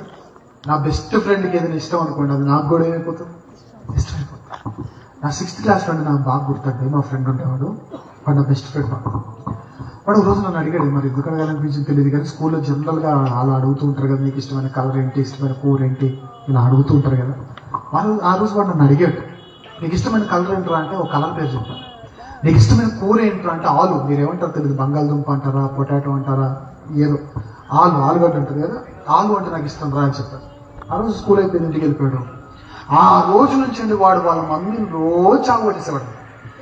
ఏది చేసినా ఈరోజు నాకు ఆలుగడ్డ కావాలని ఎవరంటే, సరే అని ఆలు చేస్తే రేపు కూడా రోజు ఆలుగడ్డ చేస్తారంటే ఎవరైనా, రేపు చికెన్ చేస్తే ఆలుగడ్డ ఏది అనేవాడంట, పెరిగేస్తే పెరుగులో ఆలు ఏది అనేవాడంట. ఓర్ని నీకేం ఏం మెంటలేం ఎక్కింది ఏంట్రా, పెరుగులో ఆలుగడ్డ ఏంట్రా, సాంబార్లో ఆలుగడ్డ ఏంట్రా, లేదా ఈ పెరుగు చట్నీలో ఆలుగడ్డ ఏంట్రా అని వాళ్ళ మమ్మీ బుర్ర పట్టుకుంటే ఆ 3 రోజులు 4 రోజులు చూసి ఎందుకు నీకు పిచ్చి ఎందుకు పట్టిందంటే ఆడు చెప్పాడంట, సన్నిగాడికి ఆలు అంటే ఇష్టం అని. అలా నాకు ఫోన్ చేసింది. ల్యాండ్ లైన్ ఉండేవప్పుడు, ఫోన్లు లేవప్పుడు, 6th క్లాస్ చదువుకుంటాను, ల్యాండ్ లైన్. సరే ఏం చేసావు బాగుంది అని ఆంటీ. ఆవిడండి నా దగ్గర తప్ప వాడిని ఇంకా ఎవరిని పంపించింది. మేము బెస్ట్ ఫ్రెండ్స్. నేను ఎలా ఉంటానో ఆంటీకి బాగా తెలుసు కాబట్టి వెళ్తే సన్నే వాళ్ళ ఇంటికి వెళ్ళి, లేదా నోరు మూసుకొని ఇంట్లోకి వచ్చు, ఇంతే. వాడు బయటికి రావాలంటే వాడు ఎక్కడికి వెళ్ళాలన్నా వాడి ఇంట్లో పేరు చెప్పాల్సిన పేరు అంటే సన్నే వాళ్ళ ఇంటికి అని చెప్తే తప్ప బయటికి పంపించింది ఆంటీ. ఫోన్ చేసి ఏం చేసావు సన్నీ మోహన్, నేనేం చేశాను ఆంటీ అన్నాడు. వాడికి ఆలుగడ్డ ఇష్టం అని చెప్పావంట కదా. అవునంటే అడిగని చెప్పాను. ఆడు ప్రతిరోజు ఆలుగడ్డ అడుగుతున్నాడు. అయ్యా ఇంకో విషయం చెప్పాలంటే వాడికి ఆలుగడ్డ అంటే నచ్చదు. ఇంట్లో ఒకవేళ ఆలుగడ్డ కూర చేస్తే ఆ రోజు వీడికి వేరే కూర చేయకపోతే ప్లేట్ ఉంటుంది ఇష్టం గోడ కొట్టేవాడంట. నాకు ఆలుగడ్డ నచ్చదు కదా, నువ్వు చేసావు అనేవాడంట. 6వ తరగతిలో ఆడి కోర్చాలంట. అలాంటిది ఏ రోజైతే ఆడి బెస్ట్ ఫ్రెండ్ నేను, నాకు ఆలుగడ్డ అంటే ఇష్టం ఆడికి తెలిసిందో ఆ రోజు నుంచి ఆలుగడ్డ మీద వాడికి ఉన్న ఆ కష్టము కాస్త ఏంగా మారిపోయింది చెప్పండి. ఇష్టం ఇష్టం ఇష్టం. యాడికి ఎంత ఇష్టం అయిపోయిందంటే పెరుగులో కూడా ఆడు ఏం ఎదుగుతున్నాడు చెప్పరా, ఎదుగుతున్నాడు. అలా అమ్మ చెప్పింది ముద్దుగా, నాన్న రేపు నుంచి నీకు నచ్చదని అని చెప్పేసింది. ఎందుకంటే రోజు ఆలుగడ్డ అంటే ఎవరు చేస్తారు, వాతం అది డేంజర్ కదా, తినకూడదు. అప్పుడు నాకు అనిపించింది, ఫ్రెండ్స్ అంటే ఇలా ఉంటారు. ఎందుకు ఈ మాట చెప్పింది చెప్పండి, మేము లభించడానికి కాదండి. ఒకవేళ ఏసై నేను స్నేహితుడు అని పిలుస్తున్నాడు, స్నేహితురాలు అంటున్నాడు, నీకు నిజంగా ఏసై ఫ్రెండ్ అయితే ఆయనకు నచ్చింది నీలో చాలా నచ్చుతున్నావు కదా, నువ్వు ఆయన కోసం ఈరోజు రాత్రి మారగలవా? ఆయన కోసం నీ ఇష్టాలని మార్చుకోగలవా? ఆయన కోసం ఆయనకు కష్టంగా ఉన్న వాటిని అన్నింటిని తొలగించుకోగలవా? యోసేపు చేశాడు. నీ సంగతి ఏంటి? యోసేపు నీతిమంతుడు, నీ సంగతి ఏంటి? యోసేపు కుటుంబంలో క్యారెక్టర్ కలిగిన వాడు, మరి నీ సంగతి ఏంటి? యోసేపు దేవుని కోసం తన ఇష్టాలుగా మార్చుకున్నాడు దేవుని కోసం. మరి నీ సంగతి ఏంటి? సూటి కలుగుతున్నా అలా మార్చుకోండి, దయచేసి మార్చుకోండి. ఏ రోజు ఏమవుతుందో తెలియదు. ఆలస్యం చేయకండి. మార్చుకునే పద్ధతిలో, మార్చుకోవలసిన విషయాల్లో దయచేసి ఆలస్యం చేయకండి. ఏ రోజు ఏం జరుగుతుందో తెలియని చాలా భయంకరమైన రోజుల్లో మనం ఉన్నాం. దేవుడే చెప్పాడు కదా, రేపేమి సంభవించినో మీకు తెలియదు. మీరు ఇంతలో కనబడి అంతలో మాయమైపోయి మీరు బట్టి రోజు ఇలాగే మీటింగ్కి వెళ్ళానండి. మీటింగ్కి జనరల్గా పిలిచిన వారు వాళ్ళే జనరల్గా ఈరోజు పాస్టర్ గారు ఆహ్వానించారు. బ్రదర్ ఆహ్వానించినట్లుగా నన్ను మీటింగ్ ఆయా ప్రాంతాల్లో ఆహ్వానించినప్పుడు ఓ బ్రదర్ వాళ్ళ చర్చిలో వాకింగ్ చెప్పడానికి పాస్టర్ గారు పర్మిషన్ తీసుకుని నన్ను ఆహ్వానించారు. నేను చర్చికి వెళ్ళిపోయాను, అతను రాలేదు. ఏంటి రాలేదని ఫోన్ చేస్తే భోజనం చేసి వస్తాను, మధ్యాహ్నం లేట్ అవుతుంది కదా, భోజనం చేసి వచ్చేస్తాను, ఫ్రెష్ అప్ అవుతున్నా అని చెప్పేశాడు. ఓకే త్వరగా వచ్చేయండి అన్నాను. నేను ఫోన్ పెట్టేశాను. మీటింగ్ స్టార్ట్ అయిపోయింది, ఆరాధన స్టార్ట్ అయిపోయింది, పాటలు అయిపోయాయి, ఆరాధన అయిపోయింది. నాకు మెసేజ్ ఇచ్చేసారు, అయినా రాలేదు. నా మెసేజ్ అయిపోయింది, అయినా రాలేదు. టోటల్గా ప్రార్థన అయిపోయింది, అయినా రాలేదు. ఫోన్ చేస్తుంటే ఎత్తట్లేదు. పాస్టర్ గారికి చెప్పాను, అన్నా వీళ్ళ పేరెంట్స్ కానీ వీళ్ళ కుటుంబ సభ్యులు కానీ నెంబర్లు ఉంటే ఫోన్ చేయండి, రాలేదు కదా, ఇంకా వెళ్ళిపోయే టైం అవుతుంది, కలిసి వెళ్ళిపోతాను, అసలు ఏమైంది ప్రాబ్లం ఏంటో కనుక్కుంటున్నప్పుడు ఫోన్ చేశాడు పాస్టర్ గారు ఇంటి వాళ్ళకి. చేస్తే వాళ్ళు ఇచ్చిన సమాధానం చెప్పాలా, మీటింగ్కి రావాలని వస్తూ హడావిడిగా అన్నం తింటా ఉంటే పెరుగన్నం గొంతులేదు కొంచెం చచ్చిపోయాడంటే. ఏ రోజు ఏం జరుగుతుందో తెలియని ఇలాంటి జీవితంలో చాలా చాలా చాలా బుడగలాంటి జీవితం, ఆవిరి లాంటి జీవితం, ఇలాంటి జీవితంలో దయచేసి బాప్తిస్మం పొందే విషయంలో కానీ, జీవితాన్ని మార్చుకునే విషయం కానీ, దేవునికి ఇష్టంగా ఉన్నవి నువ్వు అయిష్టంగా, లేదా దేవునికి అయిష్టంగా ఉన్నవి నువ్వు ఇష్టంగా ఉన్నప్పుడు నీ తీర్మానాలు దేవునితో, నీ మనస్తత్వాన్ని దేవునితో సరిసమానమైన మనస్తత్వంగా చేసుకోవడానికి కానీ, దయచేసి ఆ మార్పు నీలో కలిగించడానికి ఆలస్యం చేయకు. ఆలస్యం జరిగిందంటే తర్వాత చెప్తున్నాండి, ఏ రోజు ఏం జరుగుతుందో తెలియదు. మార్పు నొందకుండా మనం పడిపోతే నరకానికి వెళ్ళిపోతాం. ఏసే శిలువ మీరు చనిపోయింది మనం నరకానికి వెళ్ళడానికి కాదు కదా, ప్రపంచం అన్నిటికంటే భయంకరమైన వేదన ఏంటి చెప్పనా? ప్రపంచం అన్నిటికంటే భయంకరమైన వేదన అగ్నిలో కాలిపోవడం. తూర్పుగోదావరి జిల్లాలో ఎక్కడో నగరం అనే ఊరు ప్రాంతం పేరు గల గ్రామం ఉండేదండి. సేమ్ ఇలాంటి మంచి గ్రామం, దాని కింద రిలయన్స్ పైప్ లైన్స్ ఉంటాయి చూసారా, గ్యాస్ పైప్ లైన్స్. ఆ గ్యాస్ పైప్ లైన్స్ అన్ని అండర్ గ్రౌండ్ వెళ్తూ ఉంటాయి. ఒకరోజు ఏమైంది తెలియదు కానీ gas pipe lines leakage start అయింది. ఆ లీక్ జరుగుతున్న టైంలో ఆ గ్యాస్ అంతా స్ప్రెడ్ అయిపోయింది. ఎవరో సిగరెట్ తాగడానికి అలా మంటలు ఇచ్చారు. మీకు తెలిసిందేగా, గ్యాస్ ఒక్కసారి అలా లీకేజ్లో ఉన్నప్పుడు ఎవరైనా మంట అగ్గికి పనిచెప్పారంటే భస్మం. ఊరుగా కూర్చున్నట్టు, పడుకున్నట్టు, అరుగుల మీద ఉన్నట్టు. కొందరు మాత్రమే అలా రక్షించబడితే హుటాహుటిన అంబులెన్స్ వచ్చేసి హాస్పిటల్కి తీసుకెళ్ళారు. ఎవరు మీడియా వాళ్ళంటే బతికున్న కొందరిలో ఒక ఆయన దగ్గరికి వెళ్ళి అడిగారు, మీ ఊర్లో చాలా మంది చనిపోయారు, బతుకున్న వాళ్ళు కొందరే, ఈ కొందరిలో మీరు ఉన్నందుకు అదృష్టంగా భావిస్తున్నారా అని అడిగినప్పుడు ఆయన అన్నమాట చెప్పిన, ఏం అదృష్టం అండి, తాకుతున్న శరీరాన్ని తాకుతున్న చల్లని చురుగాలి కూడా మంటను రేకెత్తిస్తుంటే ఇదా అదృష్టం. బట్టలు వేసి తీసేద్దామంటే సిగ్గు కప్పుకుందాం, బట్టలు వేసుకుందామంటే కాలిపోయిన గాయాల మీద ఆ బట్ట తగులుతుంటే మంట కలిగిస్తా ఉంటే ఇదా అదృష్టం. దయచేసి నన్ను చంపేయండి అని ప్రభుత్వం వాళ్ళని కోరుకున్నాడు ఆయన. ప్రభుత్వం వాళ్ళని, మన భారతదేశంలో ఒక చట్టం ఉందండి, ఒకవేళ భయంకరమైన వేదన, భయంకరమైన రోగాలతో పీడింపబడుతూ నేను తట్టుకోలేనండి అని ప్రభుత్వం వాళ్ళకు ఒక విన్నపాన్ని ఇచ్చుకుంటే మెర్సీ కిల్లింగ్ అంటారు, కారుణ్య మరణాల పేరుతో ఏదో ఒక విషయం ఇచ్చి చంపేస్తారు డాక్టర్. కానీ ఇదే మనస్తత్వంతో, మార్పు నొందని హృదయాలతో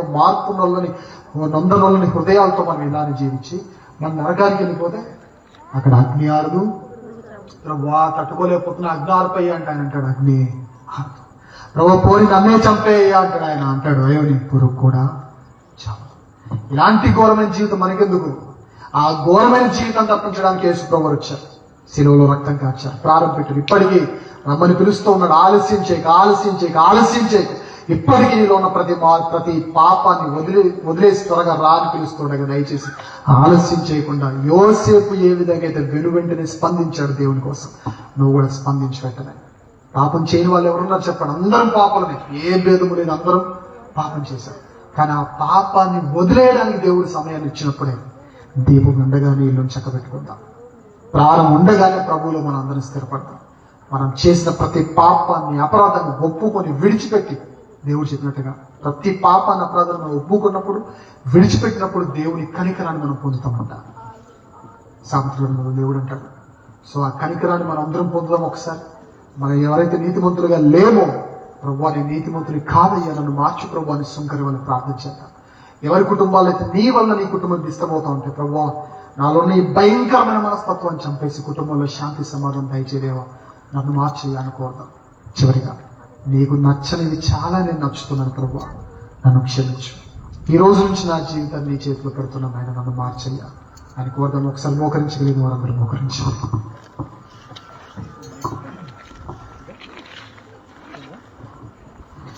మోకరించగలిగిన ప్రతి ఒక్కరు మోకరించి ఒక్క నిమిషం మనమందరం అతిక్రమం దాచిపెట్టువాడు వర్ధలేడు, కానీ వాటిని ఒప్పుకొని విడిచిపెట్టువాడు కనికరాన్ని పొందుతాడు. కనుక మనమందరము కూడా దయచేసి మనం చేసిన ప్రతి పాపాన్ని, అపరాధాన్ని ఒప్పుకొని విడిచిపెడతాం. దేవుడు చేసిన ప్రతి మేలుని జ్ఞాపకం చేసుకుంటూ, దేవునికి నచ్చని నడతను నడిచిన ప్రతి నడతను మనం జ్ఞాపకం చేసుకుంటూ, ప్రభువాలను క్షమించు అని ప్రతి ఒక్కరు దేవుని సన్నిధిలో మనం కోరదాం. ప్రభువాలను క్షమించయ్యా అని కోరదాం. ఎన్నో తప్పిదాలు, ఎన్నో అపరాధాలు, ఎవరి కాలంలో రహస్యమైన జీవితంలో, కుటుంబ జీవితంలో ఎన్నో భయంకరమైన లక్షణాలు కలిగి దేవుడిని మనం బాధ పెట్టుంటాం, దేవుడిని మనం ఇబ్బంది పెట్టుంటాం. దయచేసి నన్ను క్షమించు ప్రభు అని కోరుతాం. నీకు నచ్చనిగా అనేకమైన వాటిని ఆయన ఇష్టపడుతున్నాను నేను, నన్ను క్షమించు ప్రభు. నీతిమంతునిగా నన్ను తీర్చిదిద్దు ప్రభు అని మనం అందరం కోరుతాం.